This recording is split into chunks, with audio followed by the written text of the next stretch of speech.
सावधानी से काम करे के चाहिए ना। का रे बॉस, हम लोग ठीक काम मैनेज कर लेती। वो अजय और अमित ही तो सब गोलमाल कैलस, नहीं तो लड़का के जाके उठा लेती। जाके उठा लेती? वो लड़की तो जैसे तोर जाल में फंसे के लिए तैयारे रहे। बकलोल कहीं के। बॉस चुप। हम जो कहता नहीं सुन, पहले धीरे धीरे मेल मिलाप कर, ओकर बाद जब तू देखिए तू लोग के बिना ओकर काम नहीं खे चलत, मतलब ड्रग के नशा में उहे सब तो लोग के पीछे पीछे घूमी। ओकर बाद मौका देख के माल कैच कर, ओकर बाद मोटा कमीशन पर असली जगह माल सप्लाई कर दे। हाँ, चारों तरफ आंख कान खुलल रख के काम करे के होगी। बॉस, अगर वो लोग के हम लोग सबक ना सिखाई नहीं तो हम लोग के बिजनेस के 12 बज जाई। का कहले? बिजनेस के 12 बज जाई? अच्छा तो एक काम कर, राजू और रंजीत के दूर से उ लोग के चिन्हा दे। कारे ना सकबे? Yes boss. ओकर बाद हम दिखा दे रास्ता के कांटा कैसे निकालल जाला। वो दिन के मार के बात हम अभी तक नहीं खे भूलले। बॉस, हम लोग कफन बांध के घर से निकल ले बानी। ले पैक बनाओ। बस अभी बनावा तानी बॉस। चीयर्स।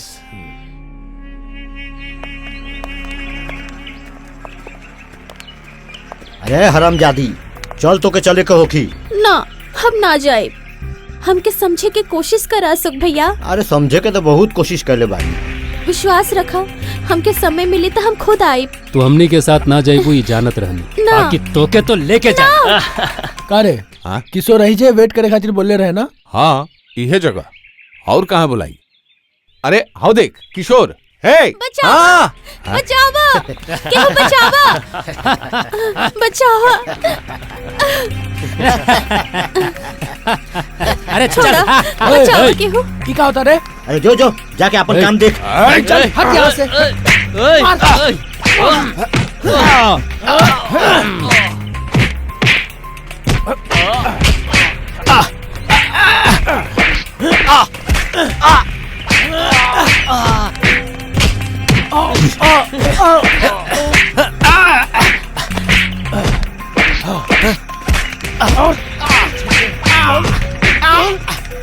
अब बहुत हो गए, अब ओके छोड़ दा।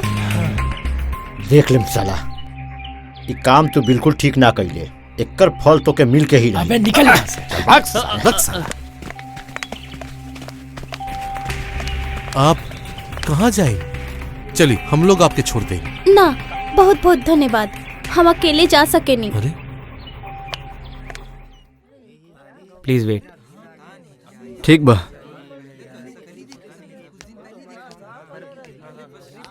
तनी सा साइड हटी ना, आप बैठ सके नहीं।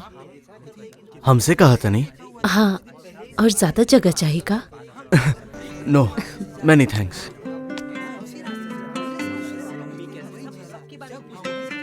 ओ दिन फंक्शन में रहुआ बड़ी अच्छा गाना गई नहीं। ये सब किताब हाँ, रहुआ चाहे तो देख सके नहीं, to kill the time. Rajneesh Marx दोनों के विचारधारा तो अलग। हाँ सही बोला तनी, बस खुद के जानकारी खातिर। जानकारी लेवल तो गलत नहीं है ना? ना, हमारो मतलब ना रहा। रहुआ का एजे रही नहीं? हाँ, हम वो पार्क के बगल में ही रहे। आप कहाँ रहे? हम बस 2 नंबर ट्रंक और लोकल बूथ।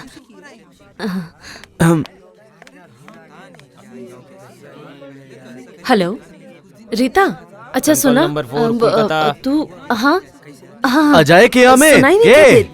हाँ हाँ, सुनाई नहीं के देत, पता ना क्या चिल्लावा था। हाँ हाँ, तू लाइन में रुका। सुनी, तनी धीरे बात करी ना। Oh sorry. हाँ हाँ बोला, हेलो? हम बाद में तो से बात करब। अरे हाँ? मत पूछा ठीक है, यार। कल मिलल जाई। हाँ ठीक है। हाँ का? अच्छा अच्छा सुना, हमारू जरूरी फाइल तू भेज दे ले बड़ा ना, हम आ ना सके नहीं। का कहला?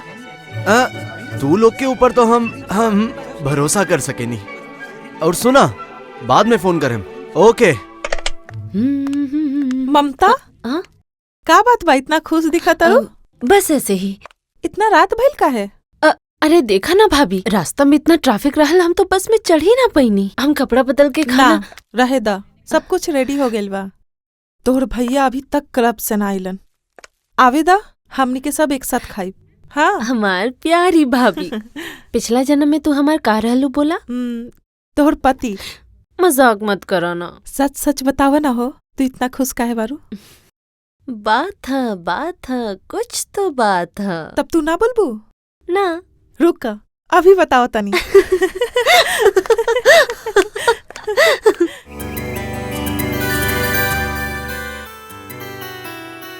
आप बैठ सके नहीं और ज्यादा जगह चाहिए?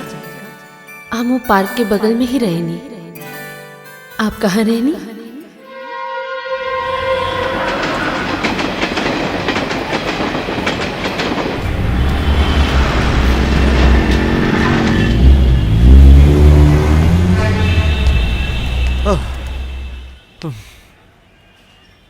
अरे बेकार कोशिश करता रे, लोड शेडिंग बा। डिस्गस्टिंग, कमाल भाई यार। सुदर्शनी सुनाई नहीं? हाँ लड़किया के रहुए रे? लड़की? हाँ केकर बात करत रहा? अरे इतने में भुला गई ले, पोस्ट ऑफिस वाली लड़किया। ओह ए, शुरू से बोला ना। चार्मिंग, वाह अट्रैक्टिव, वाह वाह। एकर अलावा हमके कुछ ना मालूम। बस अतन है। भगवान कसम, एकर सिवाय हमके कुछ ना मालूम। अरे तू लोग काहे के छेड़ा तेरे बोलतो? तू लोग के याद बा आज इवनिंग शो में हम लोग के अंग्रेजी फिल्म देखे के बाद बा? हाँ सही बात याद दिलवाइलिस। तो फिर चल चल चल चल, चल। वो देख साला साहब था, सब के सब एकदम फिनिश हो जाए के चाहिए। अरे ए, अरे क्या होता है? अच्छा ना करा तारा तू लोग, छोड़ा हम कहता नहीं। अरे भाई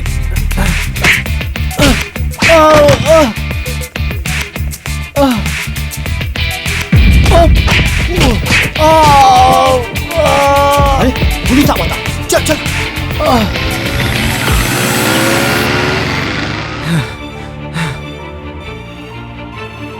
ई लोग के जीप में उठावा, अस्पताल ले जाए। ओके सर। ना ना हाँ। अशोक, तो के हम छोड़ब ना, बदला हम लेके रहब। हाँ, तू लोग के माफ ना करब अब। एनी न्यूज? सर इहो केस वैसने बा। कब भइल? सर पिछला 2 गो मर्डर जैसन। कैसन केस? सर लगभग 3 घंटा पहले एगो फोन आयल रहे। वो फोन में खुद बोलत रहे कि हम ही मर्डर कैले बानी। लाश बर्मन रोड में पड़ल बा। That's very strange. सर हम और गुप्ता स्पॉट पे जाके देखनी, एक ही तरीका से खून भइल बा। लाश के पोस्टमार्टम में भेज देले हई। फोन के रिसीव के ले रहे? हम सर। ओकर वॉइस तो जरूर रिकॉर्ड ना कैले हुआ? ना सर, जट से फोन काट दे। फोन काट देलस। एकर बाद से हर कॉल के रिकॉर्ड करके रखबा। अच्छा सर। सुना ममता, हॉस्टल के एगो डिसिप्लिन बा। हिया अगर हर महीना तू हॉस्टल चार्ज पेमेंट ना करबू तो कैसे चली? जितना जल्दी हो सके कुछ व्यवस्था कर, ना तो हमारे लिए संभालल संभव नहीं खे। बस इहे बोले के रहे। जितना जल्दी हो सकी हम कोशिश करत तनी। आप तनी हमके और वक्त देती। और कितना समय दी तू बोल सकेलू? हर महीना तो तू एक ही बात बोलेलू। दोसर कहीं इंतजाम करा, ऐसे ही या ना चली। एजा से चल जाए तो हम कहाँ जाए? That's not my lookout. ई तू और तोहर गार्जियन समझी। खड़ा काहे बाड़ू? पता ना कहाँ कहाँ से आ जाइला। I said please go out. तो रोअत काहे बारू? हम सब सुन ले बानी। चला हमार कमरा में चला, आवा देखी का कर सकतनी। आवा। यही से सोचत रहनी, तो बीच बीच में इतना उदास काहे हो जालू? तू हमके एकदम पसंद ना करेलू, ई हमके समझ में आवेला, लेकिन एक बार कहतो त। असल में बात ही नहीं खे, हमार वजह से तू लोग के कोनो तकलीफ होखे ये हम ना चाहेनी। आज बहुत दिन हो गए, पापा के कोनो खबर नहीं खे। ये से अचानक से ये फाइनेंशियल प्रॉब्लम आ गई। तू सोचेलू हमने में कोनो इंसानियत नहीं खे? हमने के रोबोट है का? अरे हमने के कोनो जानवर नहीं खी। तोहार दुख हमनियों के समझ सके नहीं। हमके गलत मत समझिया, हम का करी, हमके कुछ समझ नहीं के आवत रहा। सुना, तू आपन चिंता हम पर छोड़ता। असल में ये प्रॉब्लम अगर हम आसनसोल जाके भैया के बता दी तो खत्म हो जाए। बाकी अरे छोट बात खातिर भैया के पास जाए के का जरूरत बा? और एकर अलावा तू इतना अच्छा गाना जाने लू, एगो नौकरी से ही तो हो जाई। जॉन कहे के बा खुल के कहा, सस्पेंस काहे क्रिएट करत रू? अशोक भैया के बारे में तू तो जाने लू, हम तो के उनका से मिलवा दे। अशोक भैया? तहार इतना बड़ा हिम्मत? हिम्मत और साहस के बात नहीं खे। बाकी आज तोहरा खातिर बहुत अच्छा खुशखबरी ले ले बानी अशोक भैया। खुशखबरी? का बा खुशखबरी? सरस्वती पूजा के दिन तोहके एगो लड़की से मिलवावे के बा। सरस्वती पूजा के समय? हाँ। ठीक बा, तब फिर उहे दिन मुलाकात होगी। ठीक बा।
वाह, कितना अच्छा गावेलू।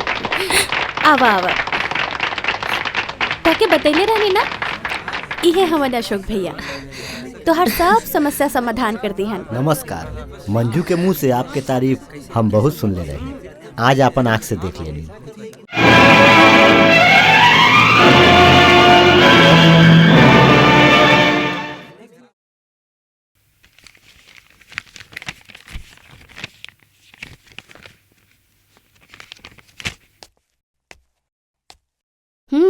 का हो, तार चिट्ठी लिखल भइल?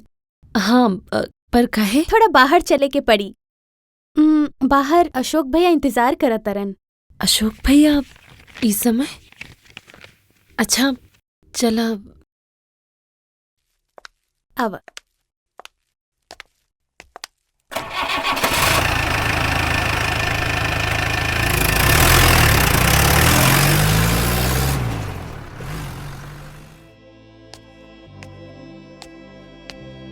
मौसी तो के ऐसा चीज दिले बानी ना, 1000 में काहे, लाखों में ऐसा ना मिली।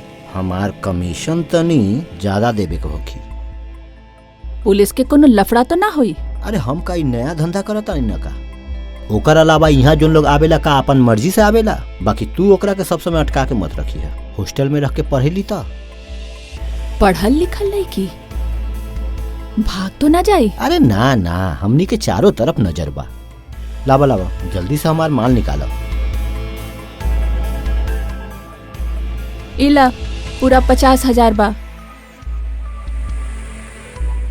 ऐसन मुर्गी तरह के देनी है ना मौसी, देखिए दिन पर दिन सोना के अंडा देले जाता। मुसीबत में जब तक ना फंसेला तब तक हिया कोई ना आवेला।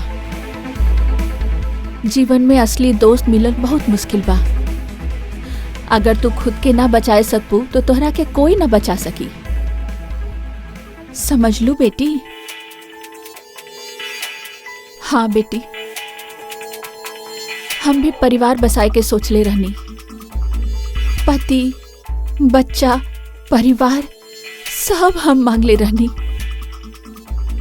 लेकिन जीवन तो हमके ई मौका ना दिलस। काहे का अपराध हम कहले रहनी? एकर मतलब लइके बन के जन्म लिहली का पाप बा। पैसा कौड़ी सोना गहना सब हमारे पास बा, लेकिन प्यार ना मिले के दर्द हमरा दिन रात तिल तिल करके मारता।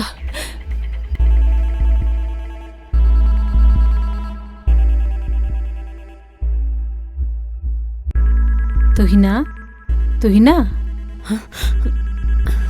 ई तहर आज के कपड़ा बा, नहा के पहन ली है। हमके ये सब ना चाहिए, ये सब एजा से ले जा। लड़की के अपन इच्छा के खिलाफ बहुत कुछ करे पड़ेला बहनी।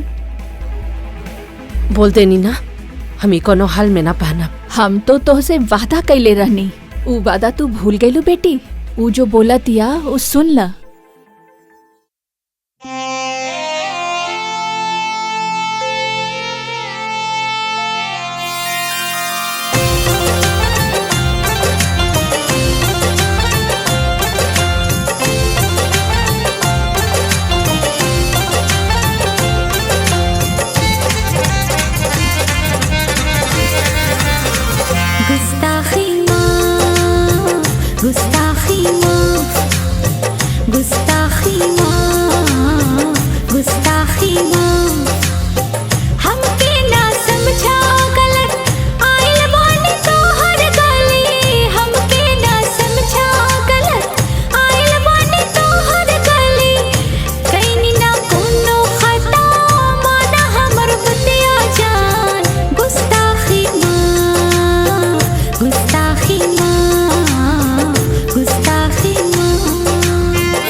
गुस्ताखी माँ, गुस्ताखी माँ, गुस्ताखी माँ, गुस्ताखी माँ।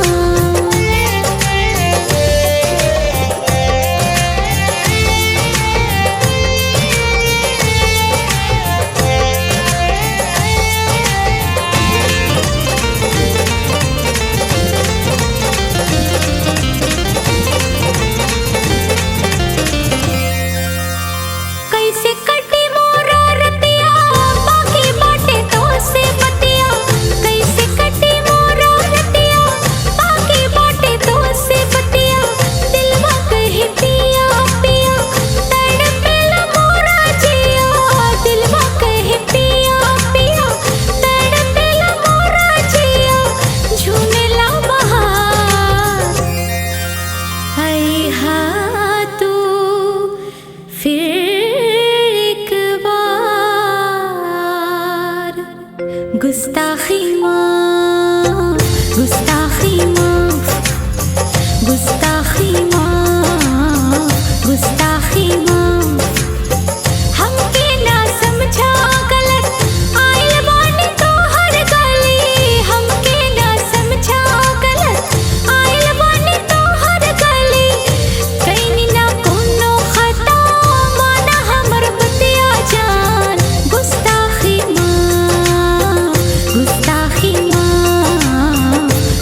अली अली अली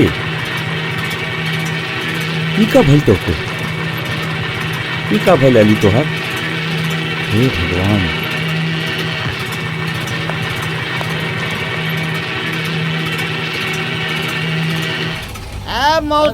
अरे छमिया, अरे कहाँ है? अरे निकल, अरे हमनी के नाच देखे के बानी।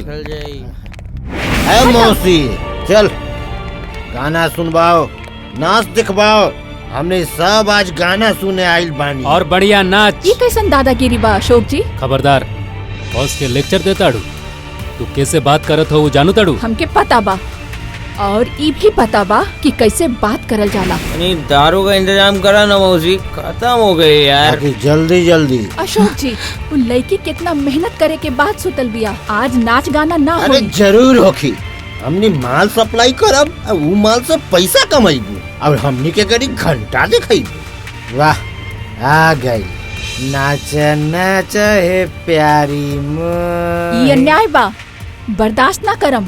अगर पसंद नहीं खे तो निकल जाओ बुढ़िया, निकल जाओ। का हमार चमक छल, नाच शुरू करबू कि हाथ लगावे के होखी? चल शुरू कर। अरे छमिया जरा नाच के देखा। अशोक जी, ये सब हम बर्दाश्त ना कर सकेनी। ये कैसे होखी? हमने अगर माल ना सप्लाई करब तो तार बिजनेस चली। नाची के तू? अशोक जी, जबान संभाल के बात कर। हरामजादी। अच्छा, हम भी देखा तानी। देखा ही हरामजादी के फोन करती है। लगता पुलिस के फोन कर दिया। हमनी के साथ हेलो, बेईमानी। पुलिस स्टेशन, सुना आज सब सुना। बेईमानी निकाल दे। ले चल साली, अब दिखावा।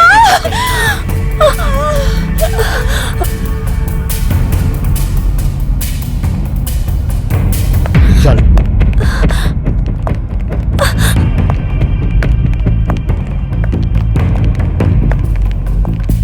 मौसी, का है मौसी? ये का हो गइल माँ? का भेल बहिना? का करी? तू सब समय रक्षा करिया। माँ, अम्मा, मौसी।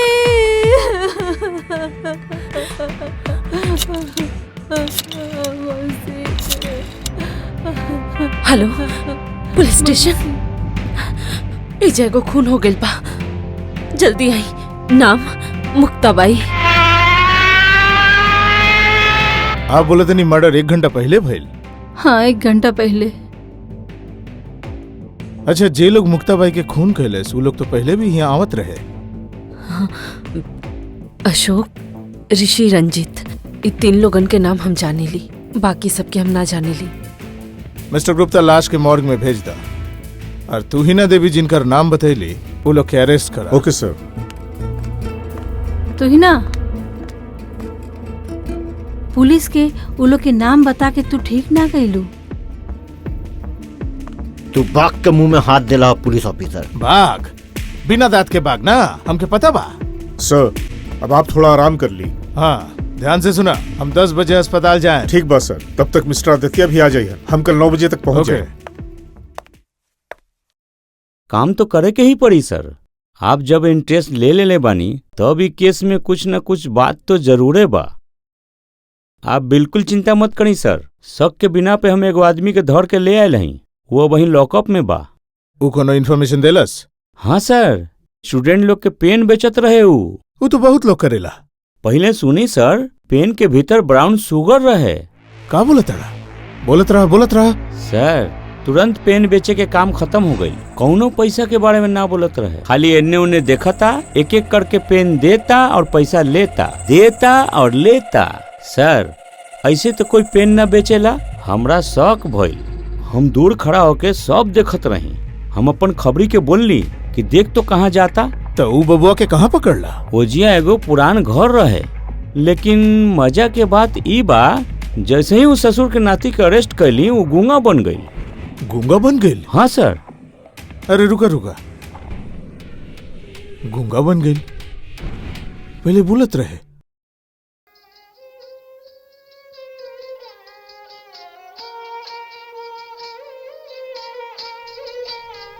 इले ये अटैची में अपन सब सामान समेट ले। हमें जैसे कुछ न ले जाए। बचपना मत कर। उ देख वो लोग सब आ गए। हम बोलत रहली ना कि अपन सब सामान समेट ले। हम ही कमरा में ताला लगा देता नहीं, तू ही कमरा से एकदम बाहर मत आई। याद रखिए भेजे रह। हम नहीं देखा बाप तू लोग का करे सकबा।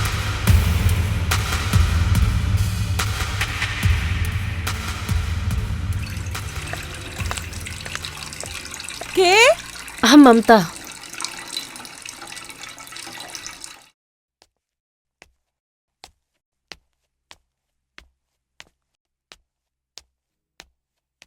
अरे ममता तू का हाल बना ले लू अपन? कुछ भइल तो नहीं ना? भाभी का भइल बा? भाभी हम अंदर चला चला चला। बोला का भइल बा? बोला। बोले के का बा भाभी, हम लइकियन मर्दन खातिर सिर्फ एगो चीज आई। तोहर बात कुछ समझ में नहीं खे आवत। हमके सब खुल के बोला। सब सुने के बाद तू लोग हमसे नफरत करबू। नफरत? ये तू हमरा के का बोला तारू? तू ना जाने लो भाभी, लोग ये सोची सबके वो तारा के बोलेला यही खातिर हम तारा से नफरत करें। ये तू सोचलू कैसे? ताकि हम सब बताई भाभी, ना तो हो सके एक दिन हम पागल हो जाए। तू रोहत का है बारू? का भइल बा हम नहीं जानत, फिर भी बोला तनी। हमेशा सबके समय ठीक ना रहेला, मजबूत बने के पड़ी। हमरा में हिम्मत रहल भाभी। माँ और भैया के गुजर जाए के 2 साल बाद तक ले पापा की कोनो खबर ना रहल, फिर भी हम में हिम्मत रहल। सोच ले रहनी पार्ट टाइम नौकरी करके पढ़ाई की खर्च उठा ले, बाकी लेकिन का ये जिंदगी एजे रुक जा तो अच्छा रहत भाभी। ये तू का बात कहत रू ममता? एगो जानवर के चंगुल में फंस के नौकरी के नाम पे जा पहुंचनी एगो गुमनाम गली में, वो एगो भयानक तजुर्बा रहल। तू इतना दुख झेलू, हम लोग के बताए के भी जरूरत ना पड़ल। हम लोग का तार केहू ना है। ना ना भाभी, हमके गलत मत समझा। हम तो बस अपन पैर पे खड़ा होवे चाहत रहनी। हमार वजह से एगो बेगुनाह औरत के खून हो गई। सच में? और अगर वो दिन सरला दीदी हमके भागे में मदद ना करती था शायद हमरो खून हो जात। हे भगवान। और शायद वह अच्छा रहत भाभी। तू लोगन के सलाह ना मान के हम गलती कईनी। ना ना, ये सब बात तू मत बोला। तोहरा के सब लेके सोचे के ना पड़ी। हम लोग अपन ममता के पहले की तरह खुश देखे के चाहता नहीं।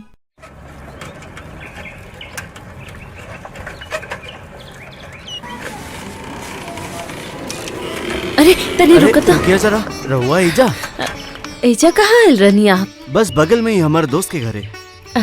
हमार घर ये पासे में बा, तो रास्ता में खड़ा होके बात करल से अच्छा आप चली ना। इला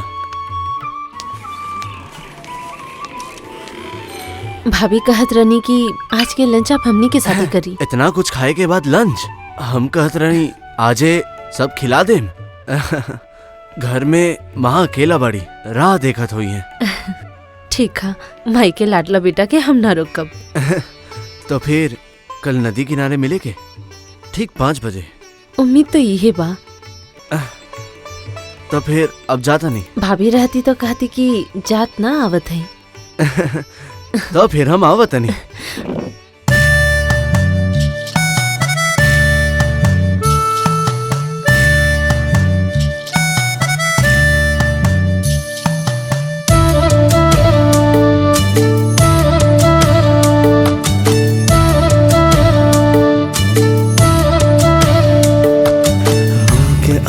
जान बनाला तू, अपन एहसास बनाला तू, दिल में हमर गोरी बस जा तू, हमर अल्फाज बन जा तू।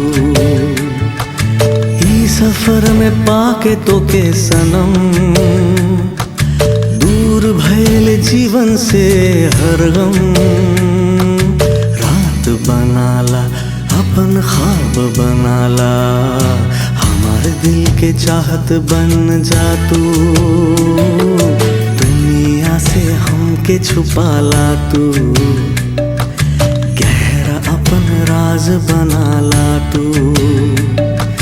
हमके अपन जान बनाला तू, अपन एहसास बनाला तू।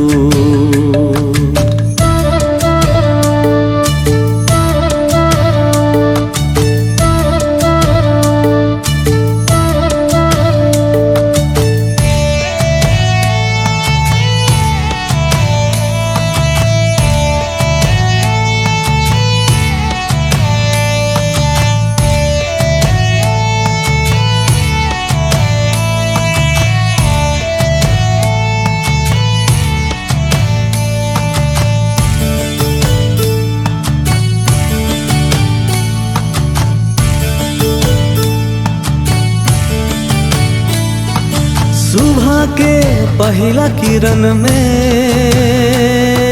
रात के खामोशी में, झरना के झरझर में, हवा के सन सन में। तोर प्यार में दीवाना सजन लागे ना अब तो ईमान। जन्म जन्म साथी बन जा तू, प्यार के तरीका सिखावा तू। आवा गोरी आवा पास आ तू, हमके अपन जान बनाला तू, अपन एहसास बनाला तू।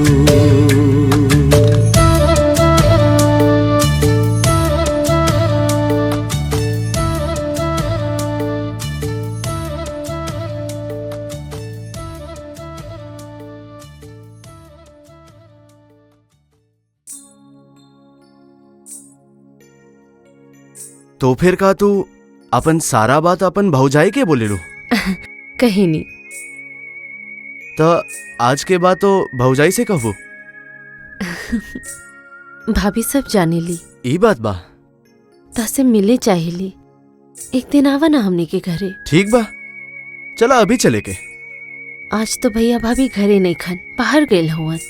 कल सांझ तक ले आयन, तो कल शाम के आवा ना।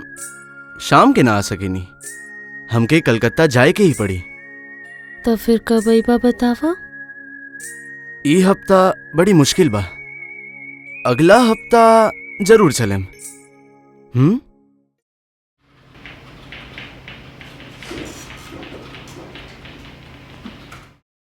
ममता, ममता। अरे भाभी। अरे कहाँ बारू?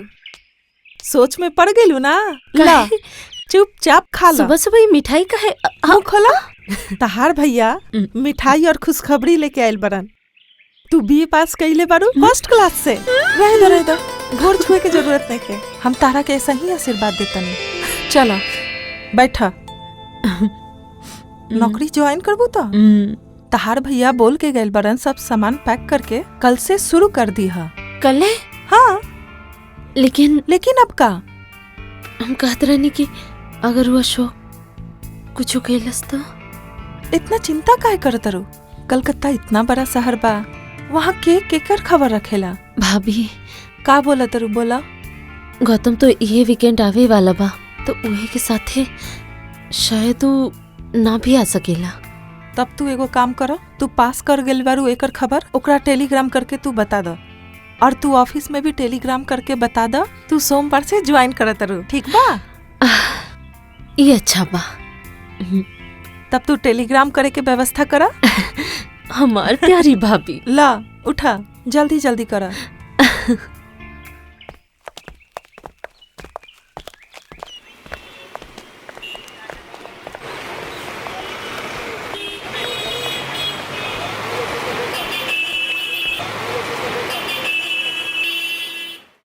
भैया जी, आपके खातिर दूगो टेलीग्राम आइल बा। हाइली। कब आइल? ये लगभग 4-5 बजे।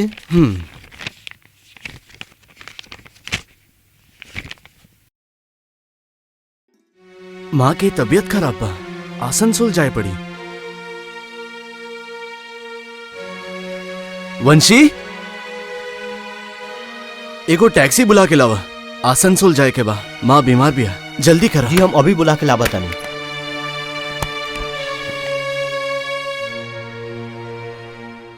इस समय पेशेंट के ध्यान देवल बहुत जरूरी बा। डॉक्टर बुलावतनी। और बेटा कब आई? अच्छा, हम देखते नहीं ओके सुलाए सकते नहीं कि ना। बेटा बेटा बेटा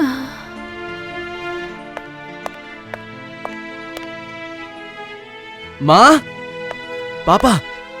हाँ हाँ हाँ, आओ बेटा आओ। माँ की का भइल बा पापा? तू बैठ। माँ हम आ गेल बनी माँ।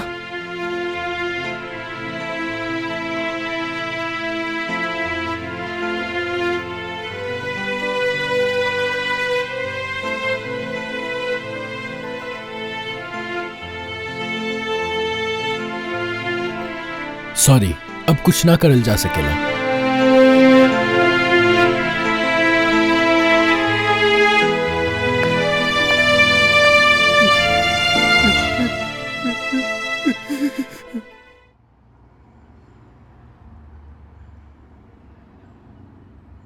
May I come in, sir? इला। हाँ गौतम, बैठा। Thank you sir. Miss Sonia, नया फैक्ट्री के फाइल लेके आओ। गौतम, हम लोग एगो नया फैक्ट्री खरीद ले हैं और वह फैक्ट्री में तहरा के जनरल मैनेजर बनाए के हम लोग सब मिल के फैसला ले ले हैं। थैंक यू सर।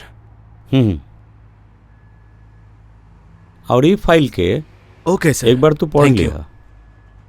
और एगो बात, जब तक तुम्हारी फैक्ट्री रिन्यूअर्ड ना होता हमारी ऑफिस के तू यूज कर सकेला। Right sir, I will do my best. ओके।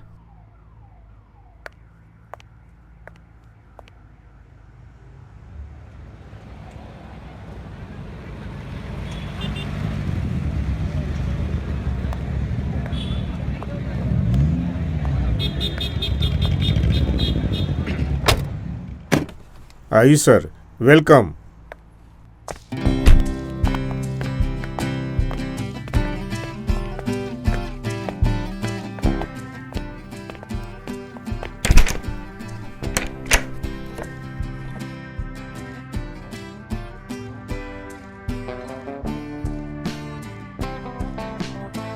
तू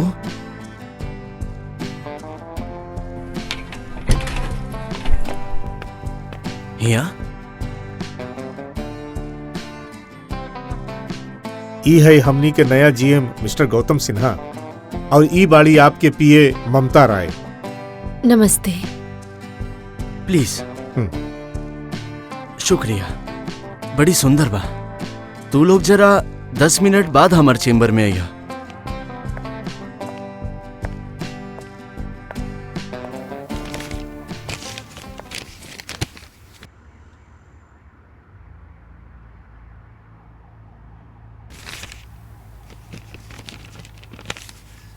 मिस्टर खान, 2 फाइल हमरा चाहिए, एगो रॉ मटेरियल वाला और एगो स्क्रैप के। ठीक बा सर, अभी लेके आवा तनी। Thank you. ई तरह बिना बताए जाए के वजह जान सके नी? हमके माफ कर दा। भाभी के चिट्ठी पाके हमके सब पता चल गई। अब तो तू गुस्सा नहीं किया हुआ ना? हम तो माफी मांग लेनी। अब ई बतावा, शाम के हमरा साथ चला तो रुकी ना, पापा के पास जाके शादी के बाद पक्का कर लेवे के। ए, मिस्टर खान के आइला से पहले बता दो। ठीक बा miss Roy? As you wish. That's all right. Excuse me, हम अभी आवत नहीं। का बात बा मिस रॉय? जीएम के ऑर्डर बा, ओवर टाइम करे के पड़ी। ठीक बा, और कुछ?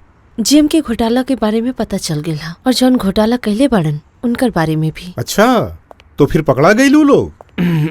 एक्सक्यूज मी, एकर मतलब फैक्ट्री बच जाई सर। हाँ बिल्कुल, बचाई तो आयल बनी। मिस्टर खान, कुछ मामला में हमनी सन के अलर्ट रहे के पड़ी। ऐसा कुछ मिलल बा का सर? हाँ मिलल बा, औरो मिली। मिस रॉय, ई फाइल में हम कुछ नोट रख ले बनी। ई सब डिपार्टमेंट के इंचार्ज के बता दिया और ई 3 के नाम से सस्पेंशन लेटर इशू करा। ठीक बा?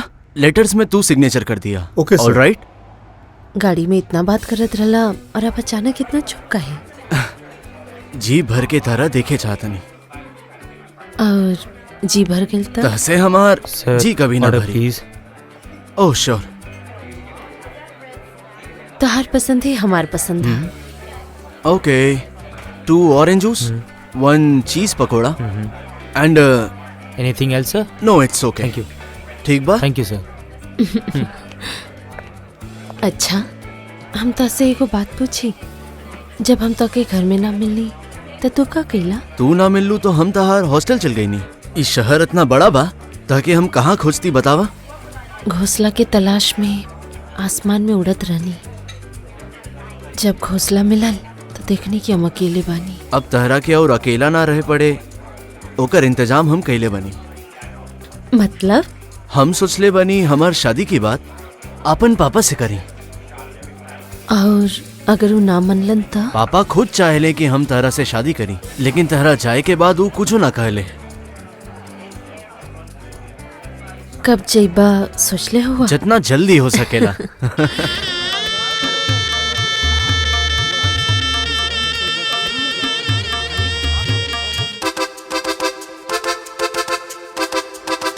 आज के रात जीवन में एक बार आवेला, अनजाना अजनबी अपन कोई बन जाला।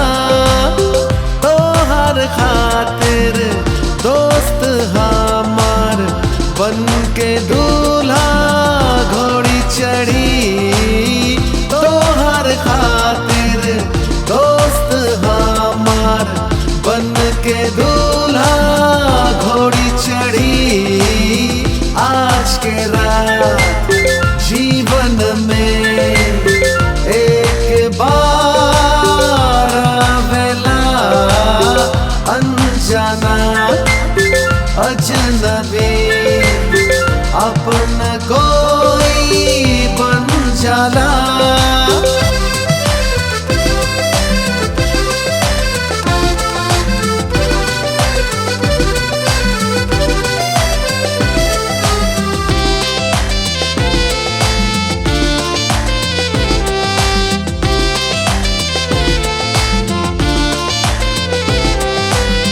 जीवन में खुशी के पल आई सबके एक दिन। यार के शादी में खाएं काला कंद और रसगुल्ला। कल कहाँ के रही खुशी मनाई आज सभी।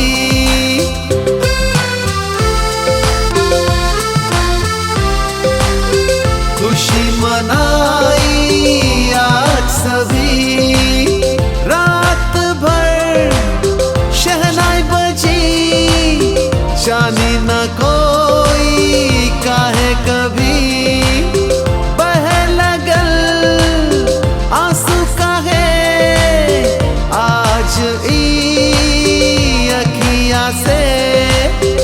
एक बेचारा फंस गई शादी करके दोस्त हमार।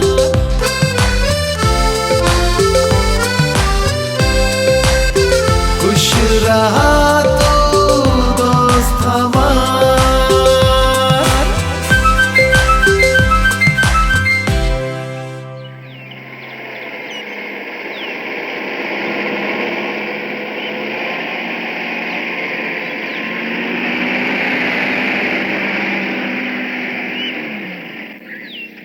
शादी के ढेर सारा शुभकामना sir. Thank you. What can I do for you? Sir factory में रोज रोज नया नया नियम चालू होता, इससे हमनी के दिक्कत होता सर। नियम कोनो नया नहीं खे, पुराने बा, सिस्टमैटिकली चालू भइल बा। आप तनी समझे के कोशिश करी सर। वो तो हम करबे करतनी, आई अंडरस्टैंड। बस यही खातिर तू इतना दूर का है इला। कुछ और कहे के बता के? नो नो सर। ओके। बोलम, सही समय में सब बोलम।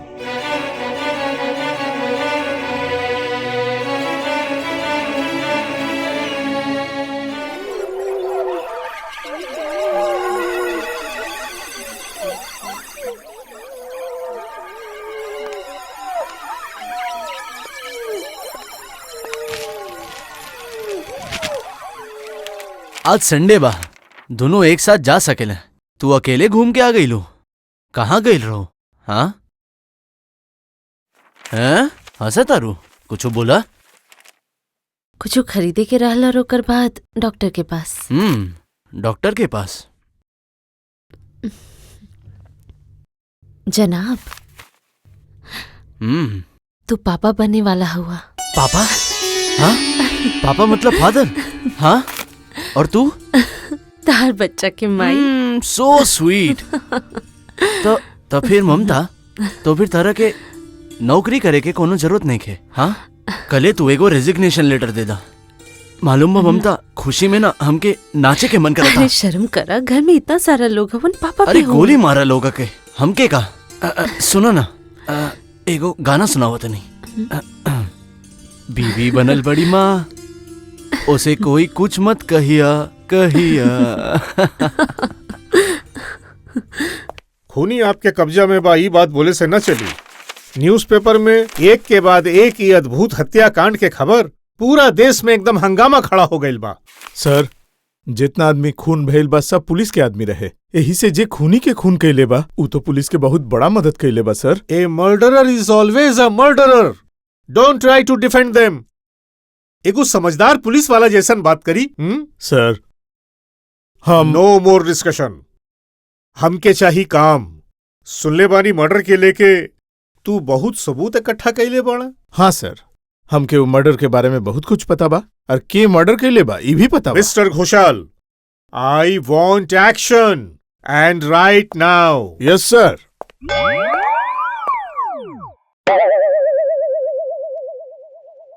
Hello, control room. ओसी बोला तनी। यस सर। सुनी, बोले तनी कि लास्ट कॉल के ठिकाना और टेलीफोन नंबर दे सकब तो? हाँ दे सकब सर। हम लोग जो कंप्यूटर से लास्ट नंबर नोट कैले बानी, वो आप नोट करी sir. I am ready. 91624140। Thank you. Oh sorry, I am really sorry Mamta, office के काम में फिर से हम लेट हो गई नहीं। चलो अभी के अभी निकले के। का भइल? चुप काहे बाड़ू? कुछ बोला तो सही। हाँ? हमार कहे ना कहे से कोनो फर्क पड़ेला का? ओहो, समझत काहे ना बाड़ू? तू ऑफिस में ना होइलू तो हमार काम में कितना प्रॉब्लम होइला। कौन फाइल कहाँ बा, के करस्पॉन्डेंस करी, के वहाँ। अच्छा तो फिर हम नौकरी ना छोड़ब, का ख्याल है? अरे तहरा के बताइले भूल गई नहीं। मैनेजिंग डायरेक्टर साहब तहर लीव ग्रांट करले बने और 3 महीना बाद तहर रिजिग्नेशन एक्सेप्ट करी है बोलले बड़े। पापा पापा जल्दी चला, दादाजी गिर गई लन। का बात कर तेरा? चल चल चल।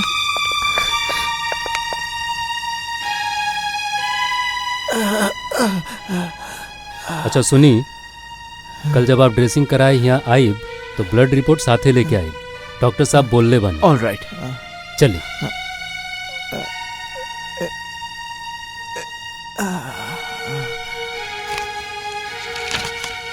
पापा पापा घूरे जाइन, चला ना पापा, चला ना। हमके चॉकलेट चाहिए पापा, चॉकलेट। हमार चॉकलेट कहाँ बा? चॉकलेट चॉकलेट नीचे उतरा। दिन पर दिन तहर बदमाशी बढ़त जाता। अरे मत रो का भाई? हाँ? गौतम, तो से व्यवहार की उम्मीद ना रहा।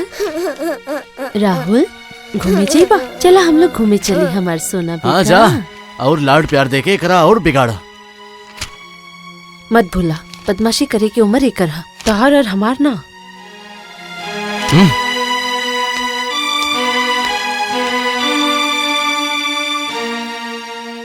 के बा गौतम। बोली पापा। तोरी डॉक्टर के दवाई से हमके तो कोनो राहत न मिलता बेटा। हाँ, हमके हमार तबीयत कुछ ठीक नहीं लगत। हम तारा एगो अच्छा डॉक्टर के पास ले चलें पापा। ठीक बा, वैसे न करा बेटा, वैसे न करा। हाँ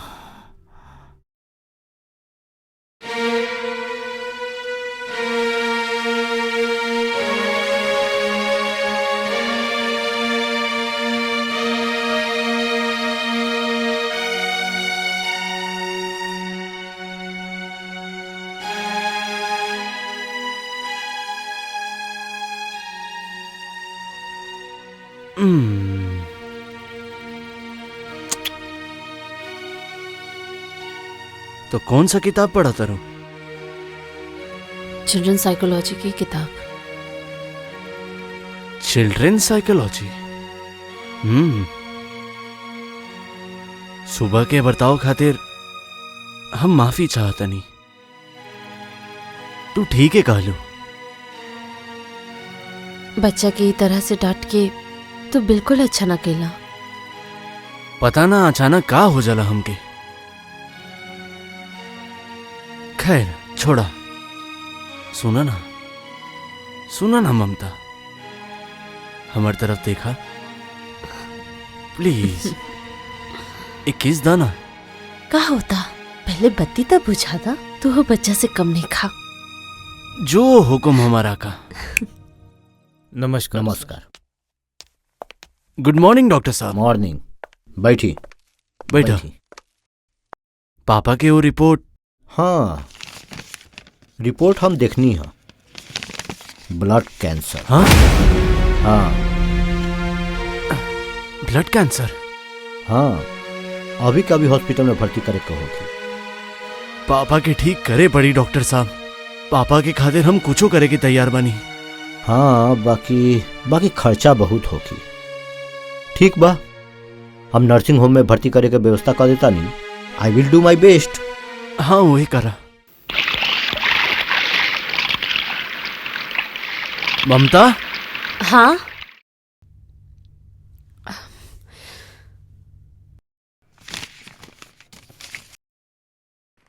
हाँ ममता, का भइल?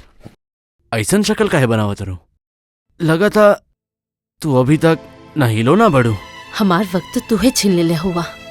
हमके बिना बताए तो काम वाले के निकाल देला। हम कई परिवार के कोनो नहीं खी। ममता तू अगर हमार जगह हो तो समझ तू।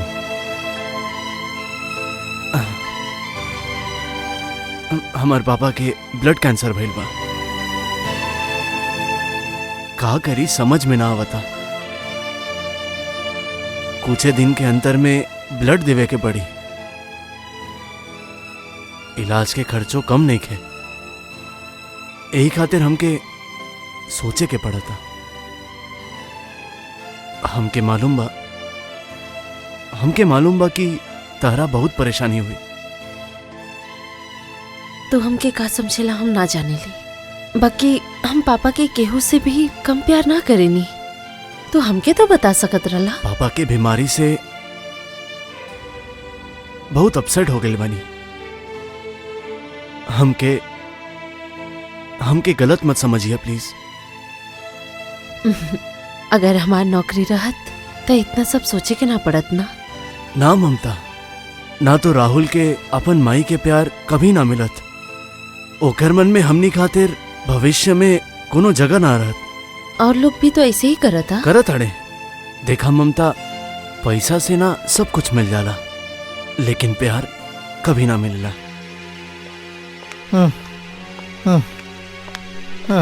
दवाई खा ली। ना खाएं। खा ली। बोले तो नहीं तो ना खाएं। बोले तो नहीं तो ना खाएं। डॉक्टर के बुलावा।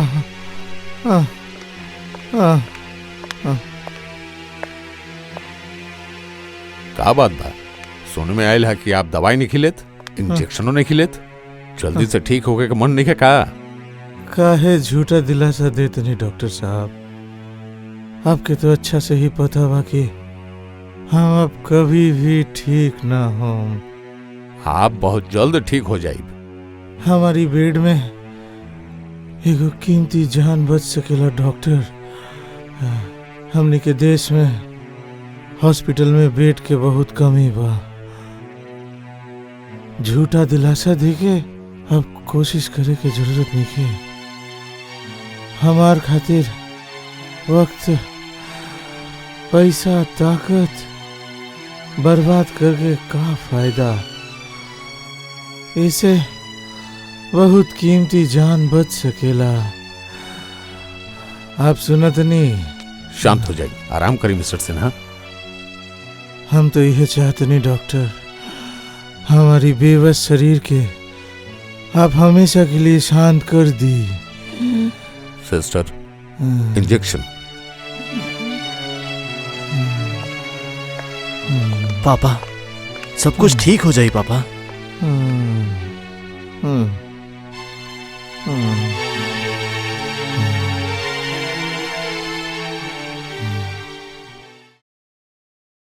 गौतम, कुछ मामला में हमके बहुत कुछ सोचे के पड़ल बा।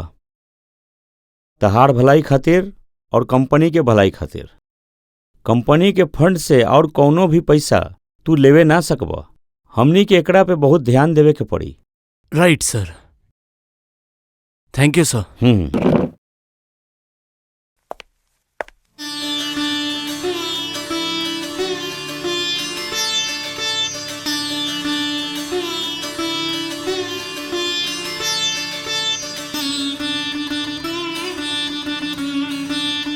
राहुल बेटा, ये दूध पिला।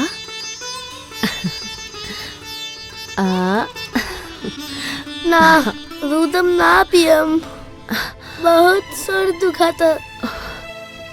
ताके तो बुखार आ। थर्मामीटर।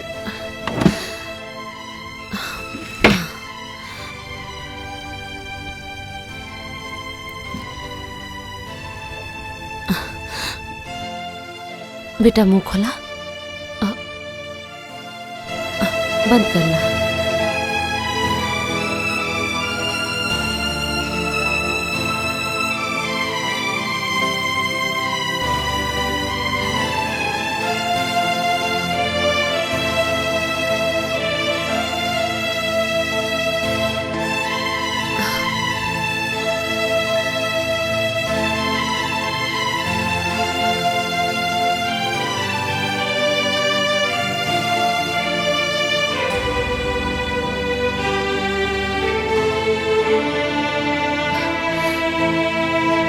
गौतम भी घर पे नहीं खे, हाथ में एगो पैसा भी नहीं खे। ये समय यहाँ के आइलस?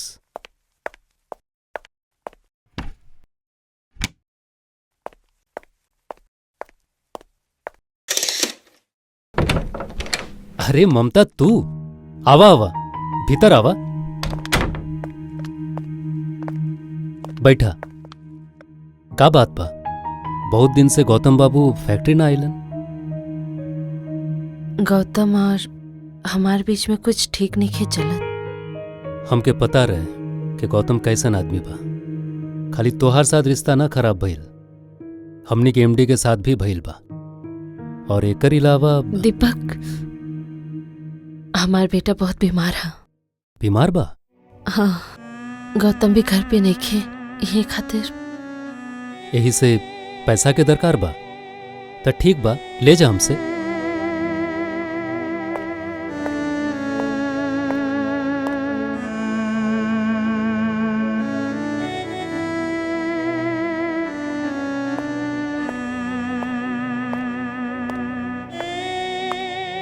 इला।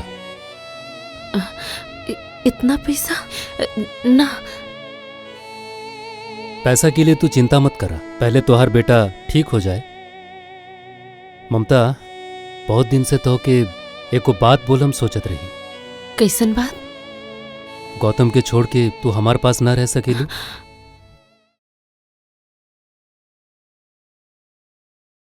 गौतम भाई, का बात बा? आसनसोल से सीधा तहरा भीरी चल आई नहीं। तो घर न गई ना? आखिरी पूंजी मने आसनसोल के घर भी बेच कर चला ही नहीं। सोचा तनी ममता के का जवाब दी। यही से वो दिन जब तोर घर गई रहनी तो ममता बतावे न सकली तू कहाँ गई रहने, सिर्फ बोली बाहर गई बड़े। कोई उपाय ना रहे तके तो हम पहले ही बतैले रही। सारा सोर्स बंद हो गई बा, चारों तरफ कर्जा चुकाए के बा, खास करके पापा की बीमारी के। और तू लोगन के सिवा हमारी दुनिया में के बा। अच्छा, लेकिन तोहर घर में ममता दीपक सक्सेना नाम के एगो आदमी से मिले ले रहे। आदमी हमके ठीक न लगल। दीपक सक्सेना? हमार घरे दीपक सक्सेना?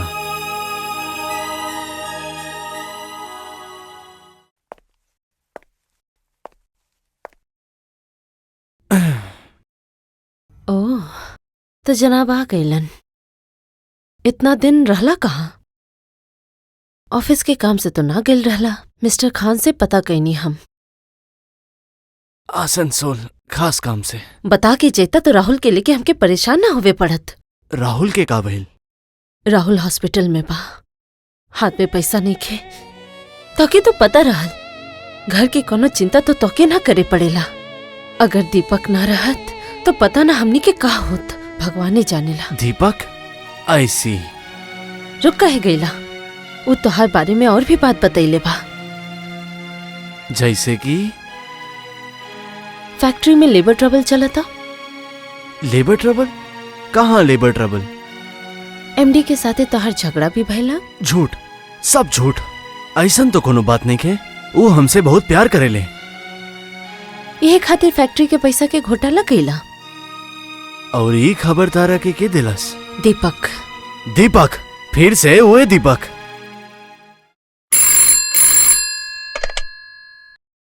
यस। आज हम ना आइब। तू ना आइबू? कोनो कारण से आज हम ना सके नहीं, बाद में बताई। बाकी हम तो यहाँ पे सेलिब्रेशन के प्लान बनाए रहनी। हमके गलत मत समझा प्लीज। ठीक बा। कब आइबू ये हमके बता दिया।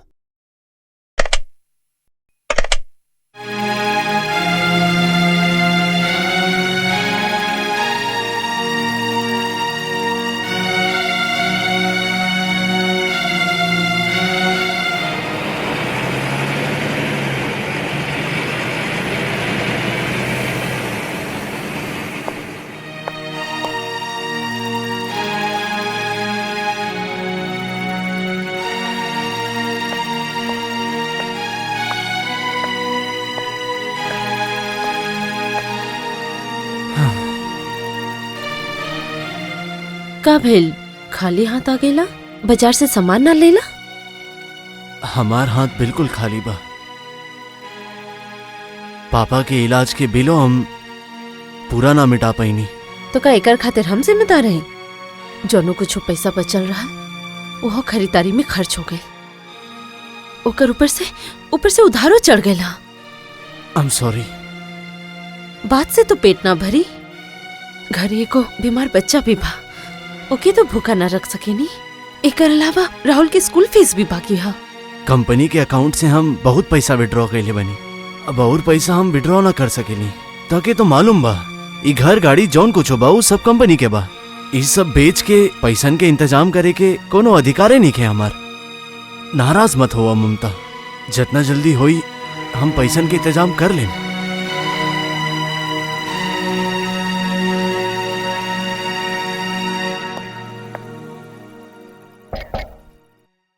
अरे दीपक, आवा आवा। तू बैठा, हम आवतनी। अरे चाय बनाईबू? जरूरत नहीं खे, बैठा। कल हम आए न सकनी। फोन में तुहार बात सुन के ऐसन लगल कि तू कोनो मुसीबत में हो। मुसीबत? मुसीबत हम सब सह सकेनी, बाकी इग्नोरेंस बिल्कुल बर्दाश्त ना कर सकेनी। के बोले बतारा के बर्दाश्त करे? वो दिन तू अगर हमार प्रपोजल मान ले तब फिर कोनो मुसीबत ही ना रहा। जरूरत पड़े पर दोस्त के मदद लिहल कोनो गलत नहीं खे। ये सब बात तो दिमाग से निकाल दाता। इला ना ना, तोहर पिछला उधार भी ना चुका पैनी और फिर से समय से चुका देवे से ही हो जाई। अच्छा आज हम चला तनी, थोड़ा काम बा।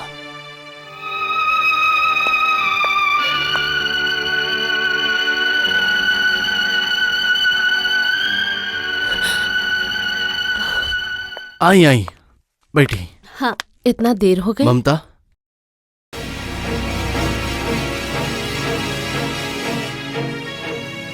अब यह है, रास्ता में कुछ बदमाश इंकरा के घेर लेवे ला रहा है।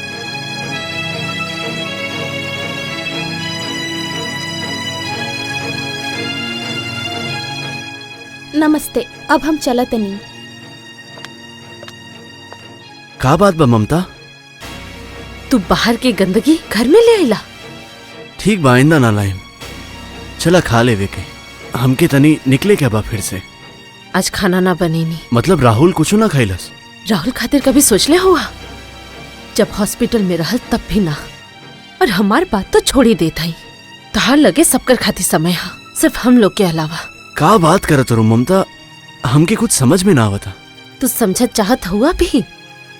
तू आपन अलावा अपन बीवी बच्चा खातिर कभियो कुछ सोचेला? कल रात भी तू ना आइला। ममता समझे की कोशिश करा। बहुत हो गए। तो हर मीठा बात में आके हम अपन जिंदगी अपन हाथ से बर्बाद कर लेनी। लानत था ऐसन जिंदगी पे।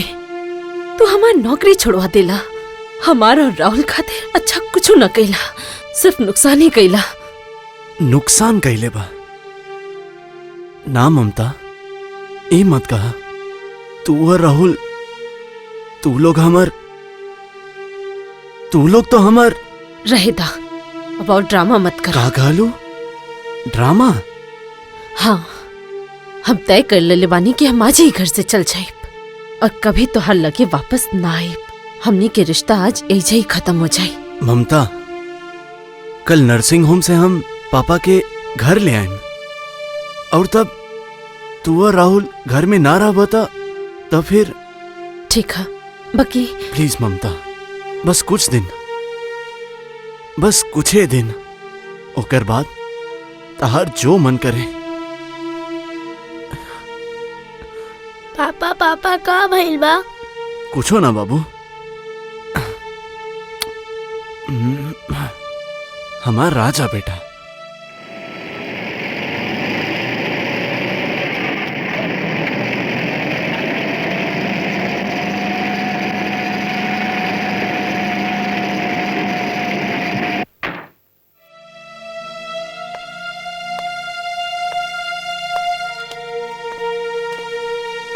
Please take care doctor. पापा की सावधानी से उतरिए।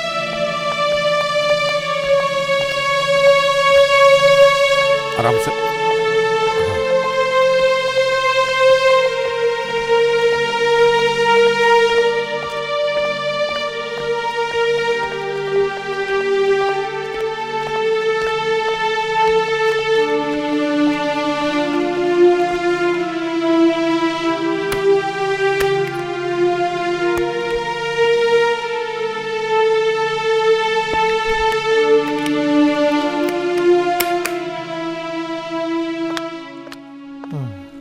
माई, दादाजी के पास जाई?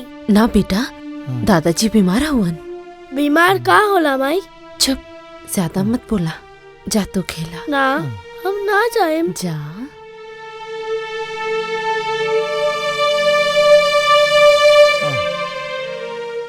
बेकार के कोशिश बा डॉक्टर। हम अब जिंदा ना रहे। अब जो होवे कुछ करी डॉक्टर साहब। सिस्टर, हमार जरूरत खत्म हो गई बा डॉक्टर साहब। हम तो पहले ही बोलले बानी, आप बिल्कुल संकोच मत करी। हम मेंटली प्रिपेयर्ड बानी और पापा वो ऐसा नहीं चाहे नहीं। मतलब इंकरी दर्द खत्म कर दा हमेशा खातिर। Please doctor. आप समझे के कोशिश करें मिस्टर सिन्हा, हम एगो डॉक्टर हई। आप जो कहता नहीं दैट इज अ क्राइम। अब ऐसन काहे सोचता नहीं?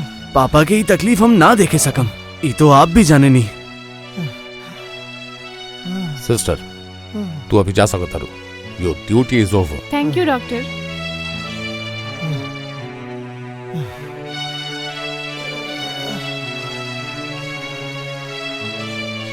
ले हम इंजेक्शन पुश करे जाता नहीं मिस्टर सिन्हा।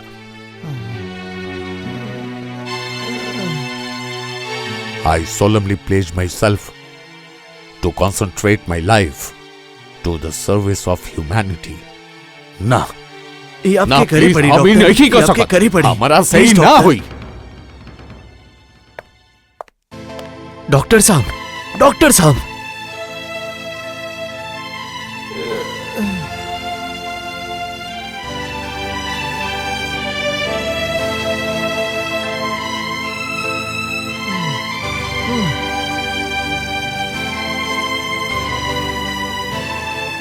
ना ई तो पाप बा, ई पाप बा,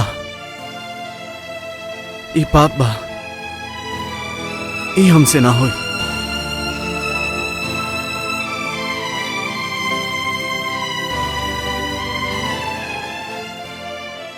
लेकिन पापा के ही दर्द से के छुटकारा दिलाई? हमके कुछ समझ में ना आवता। ना, पापा की तकलीफ हमरे के दूर करे पड़ी।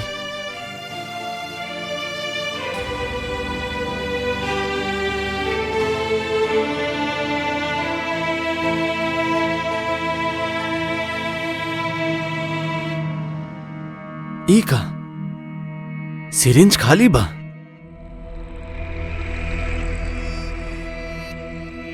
इका अचानक से सब चुप काहे हो गइलन?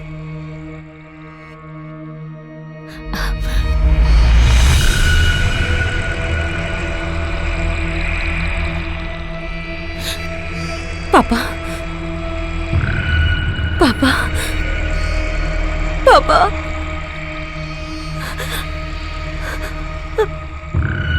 पापा,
ममता, लवली ममता, गौतम सिन्हा के पत्नी ममता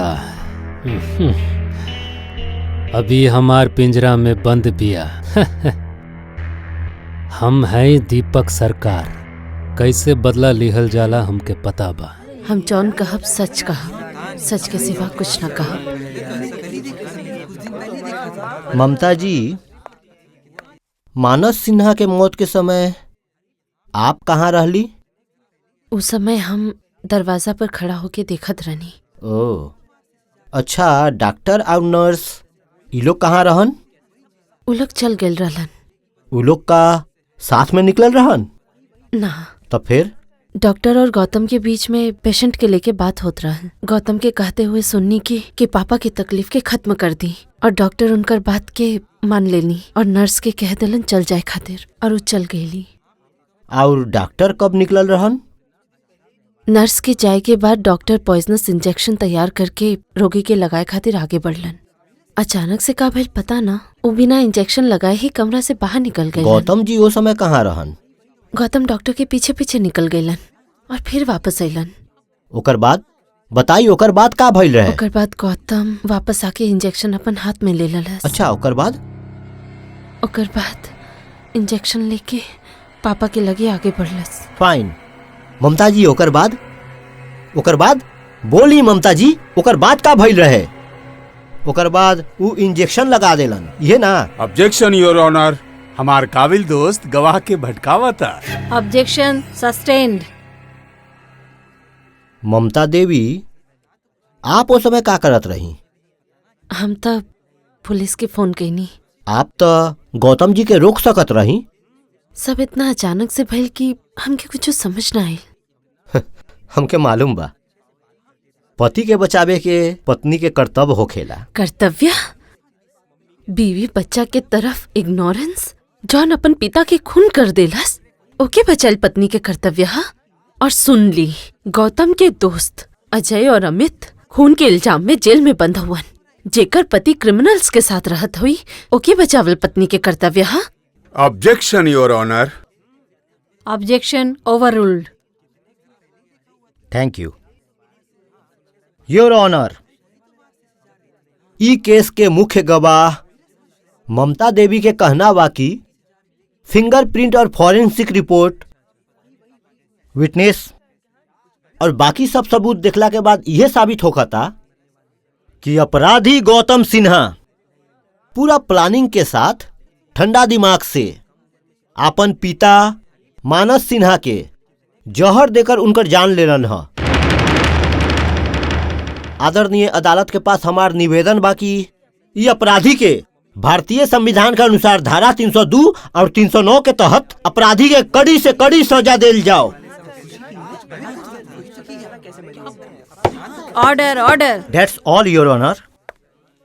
मिस्टर मेहरा, आपके अगर इनका से कुछ पूछे के बात पूछ सकता नहीं। Thank you. ममता जी, अभी आप अपन बयान में अपन पति के दोस्त अमित और अजय के बारे में बोलली और वो दोनों अभी जेल में बा। हम ठीक बोलली ना? बाकी वो दोनों के अदालत का अपराधी मान ले बा। हम ना जाने नहीं। योर ऑनर, हमार काबिल दोस्त यहाँ ई केस के अलावा और कोनो प्रश्न ना करस। Thank you your honour. Mamta Devi के स्टेटमेंट अमित और अजय के बारे में बहुत ही ऑब्जेक्शनेबल बा, जो कि कोर्ट के प्रभावित कर सकेला। I have no more questions your honour.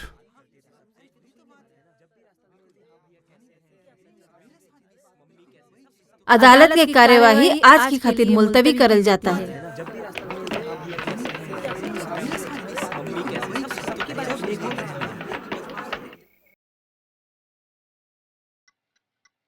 का हो वकील साहब, बहुत रात हो गई तो कुछ ख्याल बा? हो तू, अरे ई केस बहुत पेचीदा बा, तू ना समझबू। हम ना समझब? ऐसन कौन केस बा हो?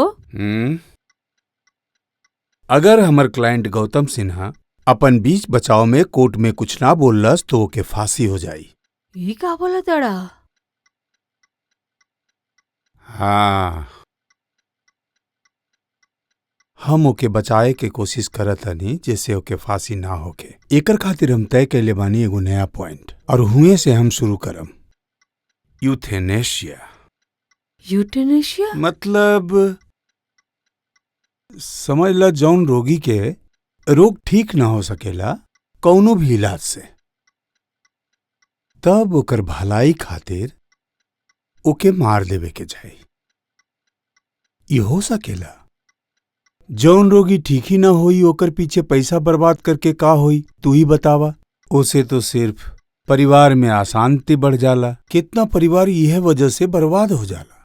यह खातिर विदेश के एगो विशेषज्ञ विचारक मंडली एगो फैसला करके अदालत से पारित करवा के वो रोगी के ओके ओकर तकलीफ से बचाए खातिर ओके इंजेक्शन दे के मार दिहल जाओ। यह बा mercy killing euthanasia.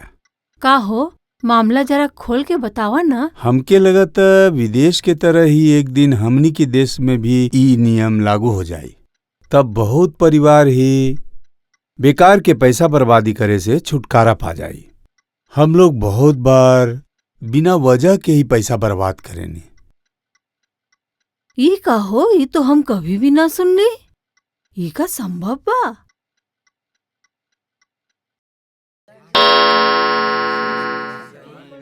Order order.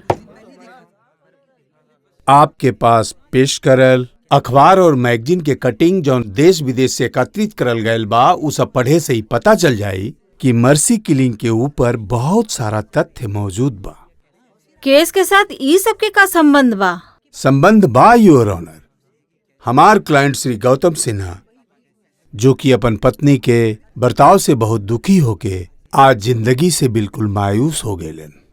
हमके पूरा विश्वास बा और हमके पता बा कि ये अदालत में बहुत सारा ऐसा लोग भी बाड़न जो कि मानेलन कि गौतम सिन्हा बेकसूर बाड़न।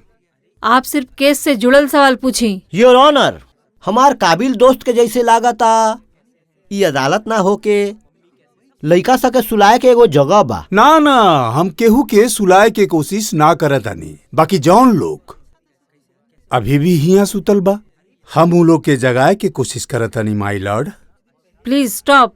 कानून के दायरे में रह के आप लोग सवाल जवाब करी। सेंटिमेंटल बात के कोर्ट के सामने कौनो मोल ना बा। माय लॉर्ड, हमार क्लाइंट गौतम सिन्हा कौनो अपराध ना कैले बाड़न। अगर गौतम जी अपराध ना कैले बारन तो अपराध के कैले बा? माय लॉर्ड, हमनी के जीवन में बहुत सारा ऐसन भी घटना घटेला जो कि मजबूरी में घटेला। अदालत के कर्तव्य बा अपन दृष्टिकोण से कानून पर मद्देनजर रखते हुए इस बात पर विचार करे। कानून के लिए इंसान ना, इंसान के लिए कानून बा, और ये केस ओकर जीता जागता उदाहरण बा। ममता देवी बहुत सारा बात ये अदालत से छुपा के रख ले बाड़ी। अगर ये बात उ ना छुपैती तो बहुत पहले साबित हो जात कि गौतम सिन्हा निर्दोष बाड़न। Order order. अपन बाबूजी के मर जाए के गम और बेटा के भविष्य और एगो खुशहाल परिवार के टूटे से बचाए के खातिर गौतम सिन्हा के ये जो कोशिश रहे, उसे हम लोग आसानी से अनुमान लगा सकेनी। अदालत के कार्रवाई आज के खातिर मुलतवी कइल जाता। हम डिफेंस काउंसिल के यूथनेशिया और मर्सी किलिंग के बारे में सही जानकारी प्राप्त कैले बनी और हम ही मानतनी हमनी के देश में ई तरह के मर्सी किलिंग और विभिन्न विशेषज्ञन के मत के अनुसार बिना कष्ट के मृत्यु हो जाए, पर ई पूरा तरह से हमार व्यक्तिगत राय बा। भारतीय संविधान में ऐसा कौनो धारा ना बा जेमे मर्सी किलिंग ग्राउंड पे गौतम सिन्हा के ई सजा से मुक्ति दियल जा सके। सब सबूतन के और गवाहन के मद्देनजर रखते हुए अदालत ई फैसला कर ले बा कि ई मामला के आरोपी गौतम सिन्हा के दोषी करार देते हुए ये अदालत भारतीय संविधान के दफा 302 के तहत फांसी के सजा सुनावता। मिस्टर सिन्हा, आप इंसान हैं न जानवर। You are so stupid, arrogant and selfish. हमके अब पता चला था कि काहे ममता देवी आपके साथ घर ना बसाए चाहेली। गौतम बाबू, आप अपन फूल जैसन बेटा और पत्नी के तो खो ही देनी, साथ में हमारी इज्जत भी मिट्टी में मिला देनी। सब कुछ तो खत्म हो गइल बा, और का बाकी बा? बहुत कुछ खत्म होए के बाद भी शुरू हो सकेला गौतम बाबू, अगर आप सब घटना हमके खुल के बता देने, तब I can proceed again. Mister Mehra, हम पापा के ना मरले बनी, हम इंजेक्शन ना देनी। का बोलनी? आप इंजेक्शन ना देनी? ना मिस्टर मेहरा, हम जिए चाहत नहीं। I want to live for my son. तो फिर हम ही जाने चाहेनी अमित, अजय, सुधाकर ई लोग के बा। और ममता देवी के साथ आपके परिचय कब और कैसे भई? सुभाष अंकल हमार पापा के दोस्त बड़े। अमित, अजय, किशोर, ये सब हमार दोस्त बड़े। हमार मजबूरी के फायदा उठाकर दीपक सक्सेना हमार पत्नी ममता के आपन और करीब ले आए। I know he is a criminal, लेकिन ममता इसे धीरे धीरे हमसे दूर होवत जाई, ई हम सपना में भी ना सोच ले रही। ओकर बाद जब पुलिस हमके गिरफ्तार करके ले गई, हम तबे ठान ले रही कि हम अपन मुंह कभी ना खोलें। लेकिन इहो सच बा, हम पापा के इंजेक्शन ना देनी। मिले के समय खत्म हो गई बा। Mister Sinha, this is fine. Keep your hope and keep your finger crossed. हम आपके ई केस रीओपन करवाए हम। बाकी ममता देवी के भैया और भौजी से एक बार बात करल जरूरी बा।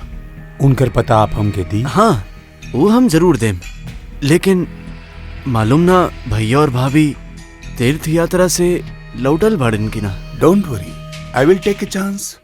हम चला तने। आई आई बैठी मिस्टर बनर्जी। Thank you. अच्छा बोली तो हमारे जैसन लोग से रहुआ का जरूरत बा? हमर मेहरारू। नमस्ते। बैठी। हम चाय बना के लिए हम चाय ना पियम, आप बैठी। काहे कि अब जौन हम बोले वाला है आप दोनों के ही सुनल बहुत जरूरी बा। अच्छा, आप लोग के मालूम बा कि ना हमके पता नहीं के कि ममता देवी और उनकर पति के बीच मुकदमा चला था। आप लोग दोनों ही उनकर शुभचिंतक है, इहे खातिर हम आप लोग से कुछ जानकारी लेवे आयल बानी। मामला मतलब कल ही हम लोग ऑल इंडिया टूर करके वापस आयल हैं। ये मामला के बारे में हमने की कुछ नहीं की जानत। मतलब आप अगर कुछ बोल देती तो अच्छा होइत। ममता देवी गौतम बाबू के खिलाफ एगो स्टेटमेंट दिले बाड़ी। दुर्भाग्यवश उनके ही केस में बेल ना मिली। इहे खातिर गौतम बाबू अभी जेल में बड़ा। गौतम जेल में बा? जेल में?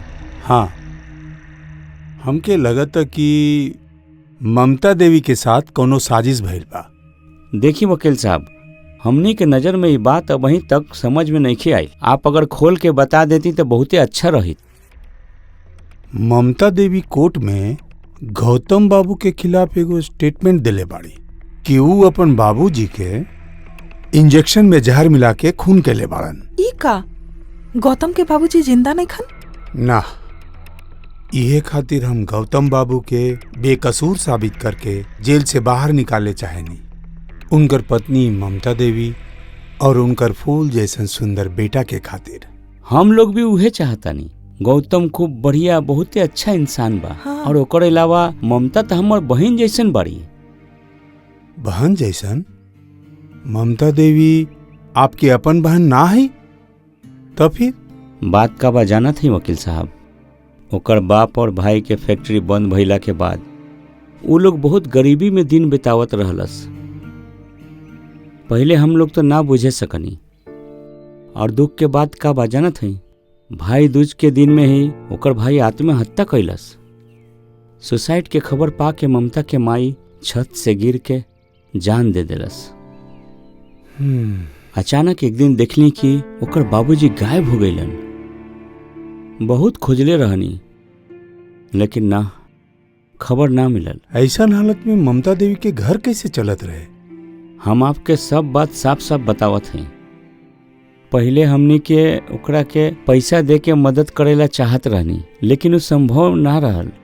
बाकी हम लोग किराएदार होके ममता के जितना पैसा देवत रहनी, उससे केकरो परिवार ना चल सकत रहे और ना केकरो चली। फिर भी हम लोग ना करे सकनी। ओकर इज्जत के बारे में सोच के, यही से वो जब आसनसोल अली तब ओकर हालत बहुत खराब रहे। मतलब? सुधा तुहे इनके सब बात खोल के बतावा। वो तब बाहर रहनी हा। वो दिन सुबह में ममता हमनी के पास आइल। ओकर हालात देख के हमनी के बहुत तकलीफ भइल। ओकरा से हमके पता चलल गुंडा लोग ओकरा के शर्मा बाई और मुक्ता बाई के पास बेच देलस। एक दिन मुक्ता बाई के खून हो गई। ममता ही एकमात्र गवाही रहे। गुंडा लोग के डर से ममता आसनसोल में हमनी के पास आ गई। हाँ, सैड, वेरी सैड इंडीड। खैर, आप लोग की सहायता के खातिर हम शुक्रगुजार हैं। बाकी हमके सुषमा देवी के पता और ममता देवी के एगो फोटो चाहिए। हाँ, लाओ तनी।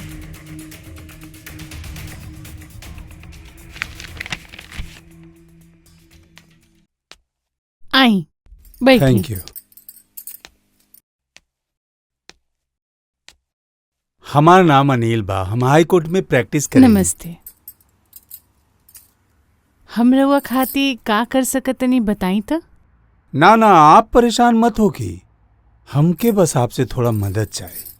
मदद? हाँ, यही खातिर ममता देवी के बारे में आप जो कुछ भी जाने नहीं हमके बता दी तो बहुत इंसान की जिंदगी बच जाए। ममता के? ममता आप जानत नहीं ना, वह ममता जौन मर्डर केस में फंस गई रहली। ममता? मर्डर केस?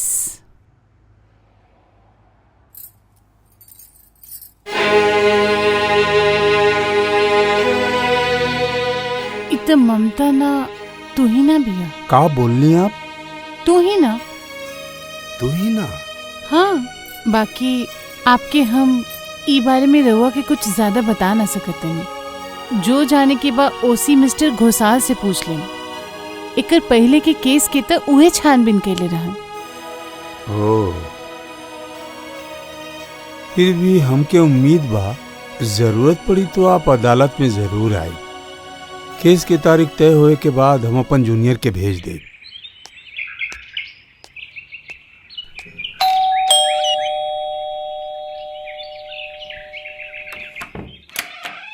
हो, आई एम सॉरी। बेवक्त आके हम आपके डिस्टर्ब कर देनी। शायद आप पुलिस स्टेशन जाते नहीं। ना ना, आप नहीं तो हमार खुशनसीबी बा। आई आई।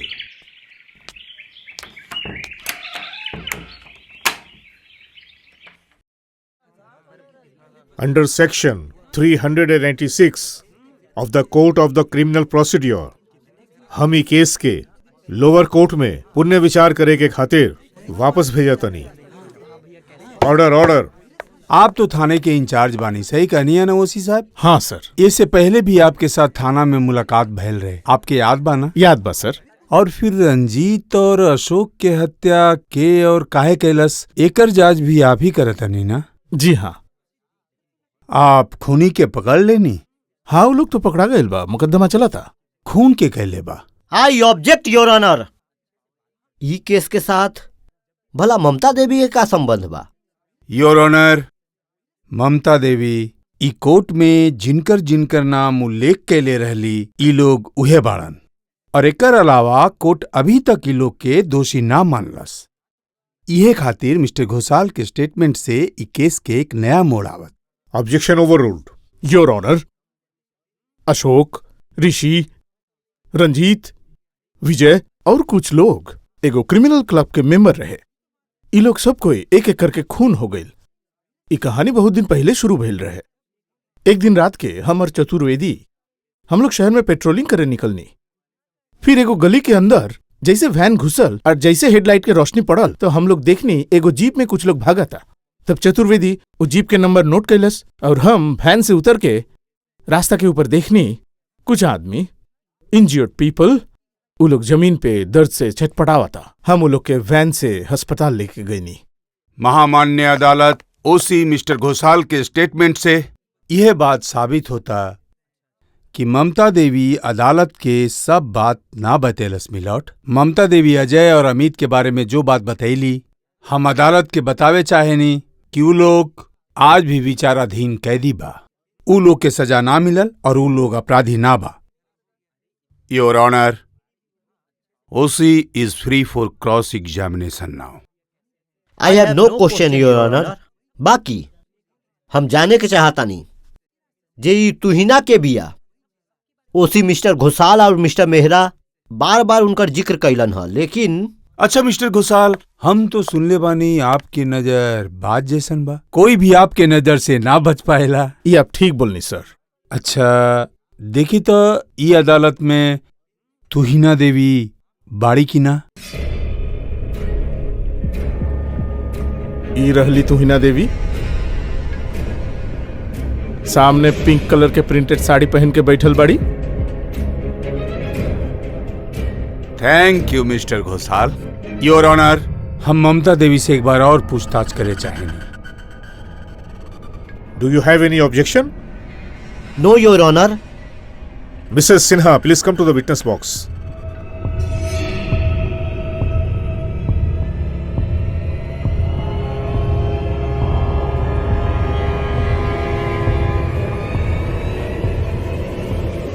मैडम, हम अभी आपके का बोल के पुकारी? ममता देवी कि तुहिना देवी? हमार नाम ममता है, बाकी समाज के कुछ लोग हमके तुहिना कहेलन। आप भी तो वही समाज में रहेंगे, तो चाहे जौनो नाम से बुला ले। ओ ममता देवी, आप ही कोर्ट में एगो बयान देले रहनी कि शादी से पहले आप दोनों, मतलब आप और मिस्टर सिन्हा एक ही कंपनी में काम करत रहनी। हम कहता नहीं कि सब बात झूठ बा, हम साबित कर देम कि आप दोनों बहुत पहले से एक दूसरे के जानत रहनी। बाकी उस समय का मिस्टर सिन्हा जानत रहनी कि आप एगो बार डांसर है। I object your honour. Objection overruled. Sita, Tulsi, Ahilya इहो तो साजिश के शिकार भेल रली। धर्म ग्रंथ में ये सब सती के नाम से जानल जाली। आप और आपके समाज इनकरा के बार डांसर समझे नी। गौतम के साथे जब हमार परिचय भइल रहल, तब अपन गला में पहचान पत्र, मतलब आपके भाषा में बायोडेटा लटका के ना रखत रनी। गौतम जानत रहल भी कि ना, हम ना जाने नी। वाह वाह वाह, आपकी बात सुन के हम आपकी तारीफ किए बिना रह न सकने, पर दया करके आप ये अदालत के तमाशा ना बनाई।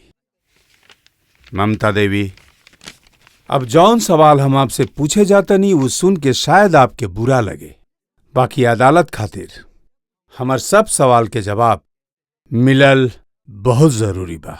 इसे केस के एगो नया दिशा मिली, ये खातिर आप हमार सवाल के जवाब हाँ या ना में दे। अच्छा, शादी से पहले दीपक के साथे आपके रिश्ता रहे कि ना? बोली ममता देवी। कोर्ट के ना बताईनी ऐसन तो ना बा, बाकी सुन ली, आपके सवालन के जवाब हम हाँ या ना में ना देब, काहे कि आपके ही राज दरबार में दूसर बार द्रौपदी के चीर हरण करे के मौका देवे के इरादा हमार नहीं खे। आप का चाहता नहीं? ठीक वही जौन आप चाहेनी। एकर मतलब आप कोर्ट के बतावल चाहेनी दीपक और हमार बीच का रिश्ता रहा। महामान्य अदालत के हम खुल के बतावत है। Order order. ममता देवी, आप बिना डरे सब कुछ कोर्ट के बताइए। गौतम सिन्हा से हमार परिचय काफी दिन पहले से हा। गौतम और हम आसनसोल के रहे वाला बानी। हम दोनों के बीच कोनो गलतफहमी के कारण बहुत दिन तक ले कोनो बातचीत ना रहल। जब हम नौकरी करे खातिर शहर आईनी तो हिजा गौतम भी बहुत दिन से ही काम करत रहल। एक दिन। Good morning miss Roy. Morning. ये ले आपके लिए। कितना सुंदर है। आप बैठी ना। Thank you. How nice of you. आए समय नर्सरी से लेके आई नहीं। फूल देखे से मतलब खास करके लाल गुलाब हमके बहुत अच्छा लगेला। सुंदर चीज के ना पसंद है। ठीक बोलनी मिस रॉय, हर सुंदर चीज तो हम सबके ही पसंद आवेला। आज आपके हमारे को छोटा सा विनती माने की पड़ी। छोटा विनती? बढ़ना ना। आज होटल रेबेका में आपके डिनर के लिए इनवाइट करत नहीं। आप ऐसे का सोचते नहीं मिस रॉय? ओह समझ गई नहीं। का सोचते नहीं बताई? बोली। फ्रांस में ऐसा इनविटेशन के अगर कोनो लड़की मना कर देवेली ओकर मतलब होला कि वो लड़की शरीफ बिया। और अगर पहले ही हाँ बोल देली तो समझे के पड़ी वो लड़की के कौनो करेक्टर नहीं खे। हमके माफ करिए मिस राय। ना ना, आपके इनविटेशन एक्सेप्टेड। Thank you.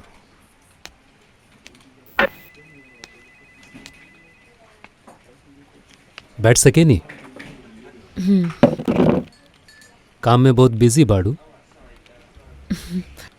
देखते तो बानी नया जीएम के आवे पर सब बहुत व्यस्त हो गए बाड़न। नया जीएम वो आदमी कैसन बाड़न?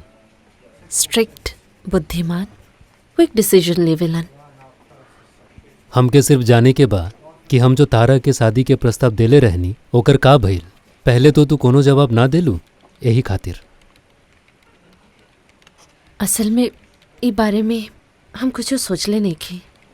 एकर अलावा ई बारे में हमारे को पर्सनल ओपिनियन हा, ई भी तो देखी। बात तो तार सही बा, चल तनी। मिस्टर खान, अपन काम निपटा के जरा हमार केबिन में आई। Thank you.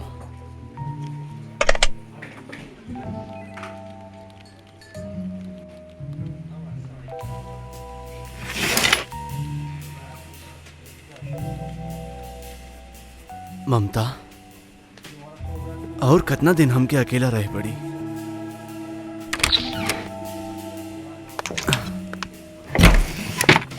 हमके देख के का छुपैला देखी तो? ना ना कुछ ना। अच्छा अच्छा। ऑफिस में डिसिप्लिन नाम की एगो चीज होखेला, अगर ऐसे ही चलत रही तो हमके कंप्लेन करे के पड़ी। सस्पेंशन लेटर इशू कैले रही, उ लगभग 15 दिन हो गए। ओकर कोनो रिएक्शन मिलल तारा के? पॉजिटिव। हमके ऐसा लगेला कि कोनो लेबर ट्रबल अराइज ना करी। वर्कर्स समझ गए हुआ, गुड एम्प्लॉय और गुड एडमिनिस्ट्रेशन के वजह से सब ठीक हो गया। अच्छा, जानेला सब तो हर तारीफ करेलन। और तू? हमार लगे तो शब्दे नहीं खे। शब्द कब हुई? शादी के बाद।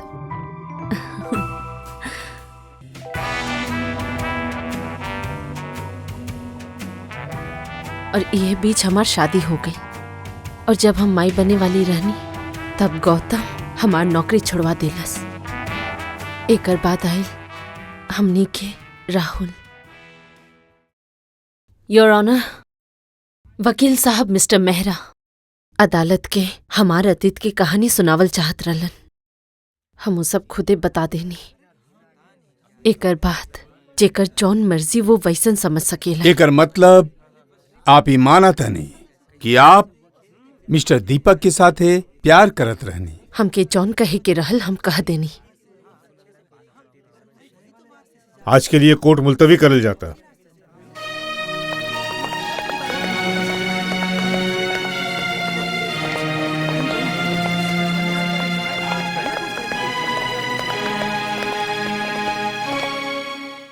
पापा, पापा तू हमार खातिर गुड़िया लाइला। माई देखा देखा। राहुल, माई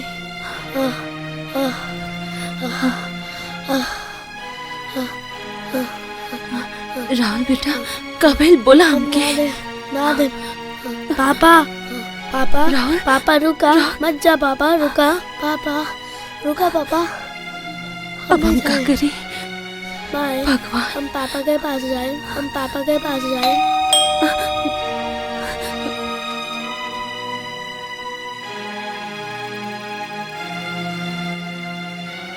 तू लोग आ गईला। राहुल के बहुत तेज बुखार है। इका चलो चलो चलो चलो।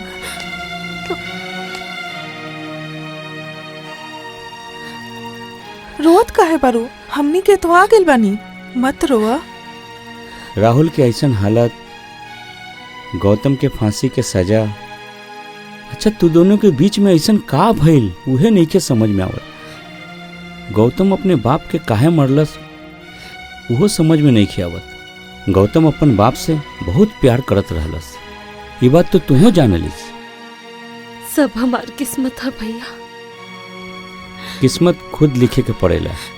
ये बात से तो तू अनजान नहीं खू,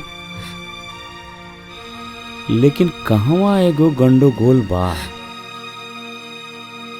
तू गौतम के खो देलू, अब अपन बेटा के भी खो देवेला चाहता रू।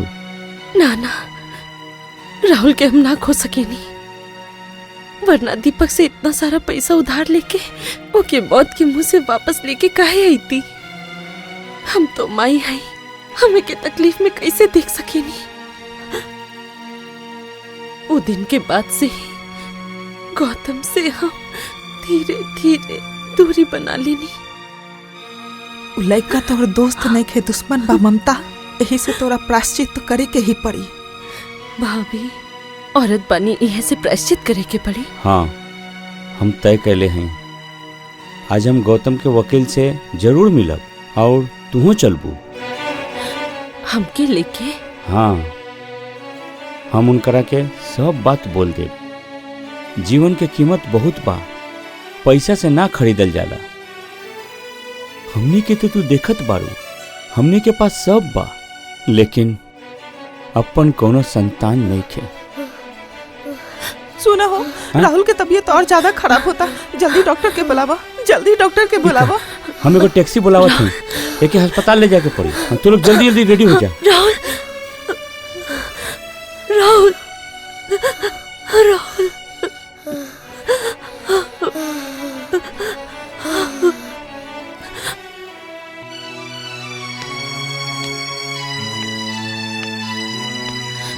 चिंता के कौनो कारण नहीं के। लइका अभी सुतल बा। लइका के पिताजी तू हुआ ना? अपन पिताजी के बहुत याद करत रहल। वो कहाँ हुए?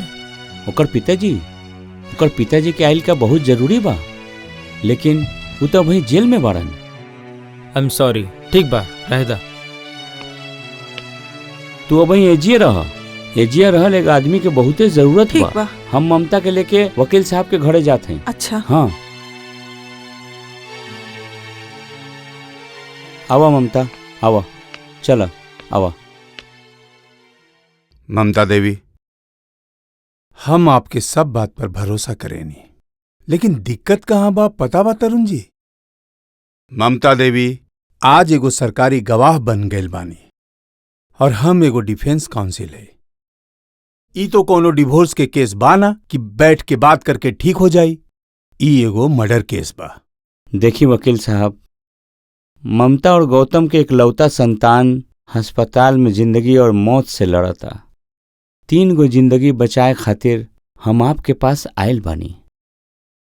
हमर विश्वास बा कि ममता रास्ता भटक गइल बा और हालत के शिकार भइल बा। ममता दीपक सरकार के षड्यंत्र के शिकार भइल बिया। कौनो उपाय नहीं खे तरुण जी। ममता देवी तो अपन बयान अदालत में दे देले बानी और गौतम बाबू तो कुछ न कहनी। अगर वो ऐसा ना करतन तो उनके सजा ना मिलत।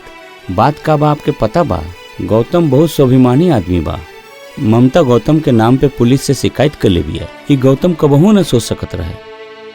ऐसा आपके लगत है तरुण जी, बाकी कानून तो अपन हिसाब से ही चले। प्लीज वकील साहब, आप एक बार कोशिश करके देखी। Order order.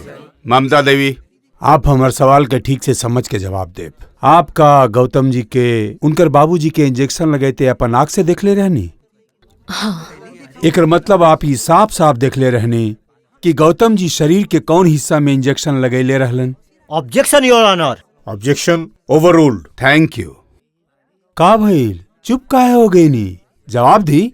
हम सिर्फ एक हाथ में इंजेक्शन ले दिख ले रहनी। ओ, एकर मतलब आप उनकर हाथ में सिर्फ इंजेक्शन देख ले रहनी, उनके इंजेक्शन लगाते हुए ना देखनी।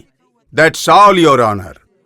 हमार client mister Gautam Sinha injection ना लगेलन, मतलब ऊ अपन पिता के हत्या ना कैलन।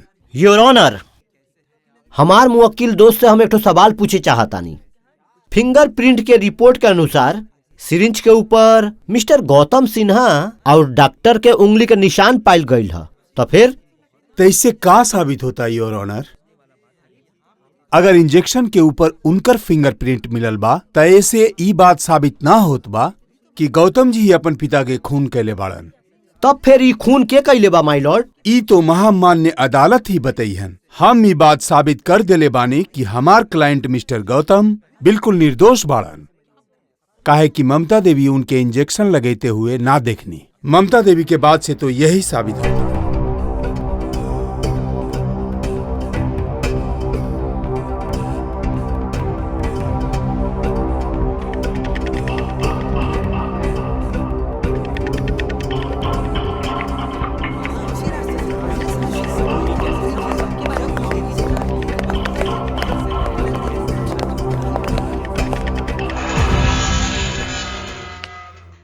आपके बहुत बहुत बधाई गौतम जी। हम आपके ई नरक से निकाल के बहुत खुश हैं। Thank you. बस कुछ ही देर में आपके रिलीज ऑर्डर भी आ जाए। मिस्टर मेहरा हमके तरह से कुछ पूछे के बा। हमार पापा के इंजेक्शन आखिर देले के बा। ममता देवी इंजेक्शन ना लगेनी, डॉक्टर भी ना लगेलन, नर्स भी ना, और आप भी ना लगेनी, तो फिर बच गेल आपके बेटा राहुल, और वो तो इंजेक्शन लगाए ही ना सकी। ये सब बात हम अदालत के ना बतेनी, बाकी आपके अभी बतावत नहीं। आपके बाबूजी खुद से ही इंजेक्शन लेके आत्महत्या कैलन। अब हम का करी? ना ना, बेटा के परिवार ऐसे हम बर्बाद ना कर सकम।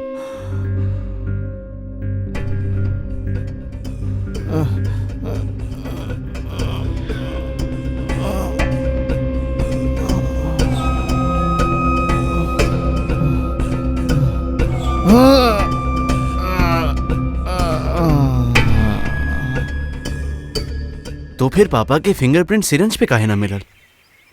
अगर ममता देवी सब बात हमके खुल के ना बतेती तो हम ये केस कभी भी सॉल्व ना कर सकती। आपके तो याद हुई गौतम बाबू, आपके बाबूजी के हाथ में पट्टी बंधल रहे। ममता सब बता देलस? चौके के कौनो बात नहीं के।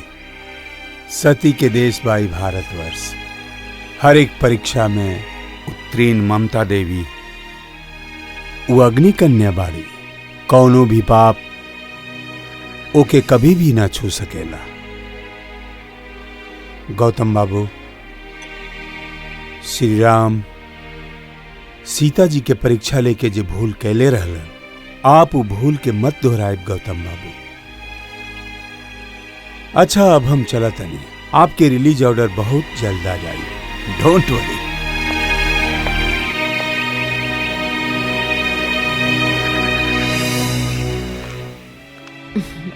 चला।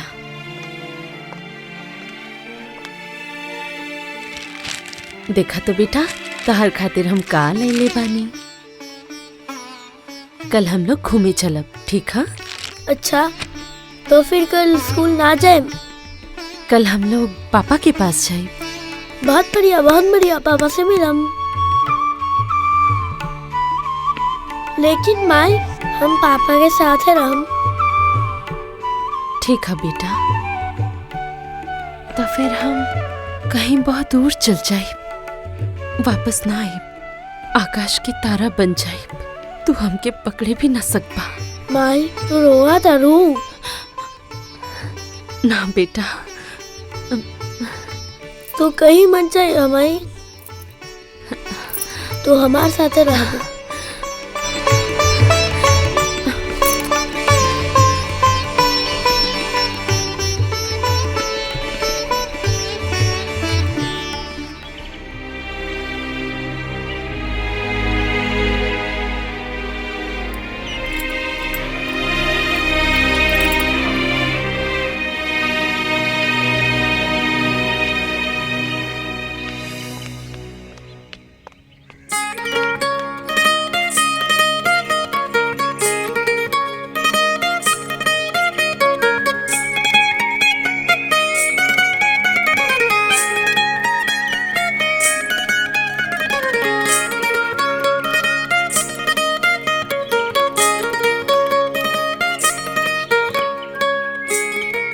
हमने के राहुल शायद बहुत भुकाइल बा। चला घर चले गए।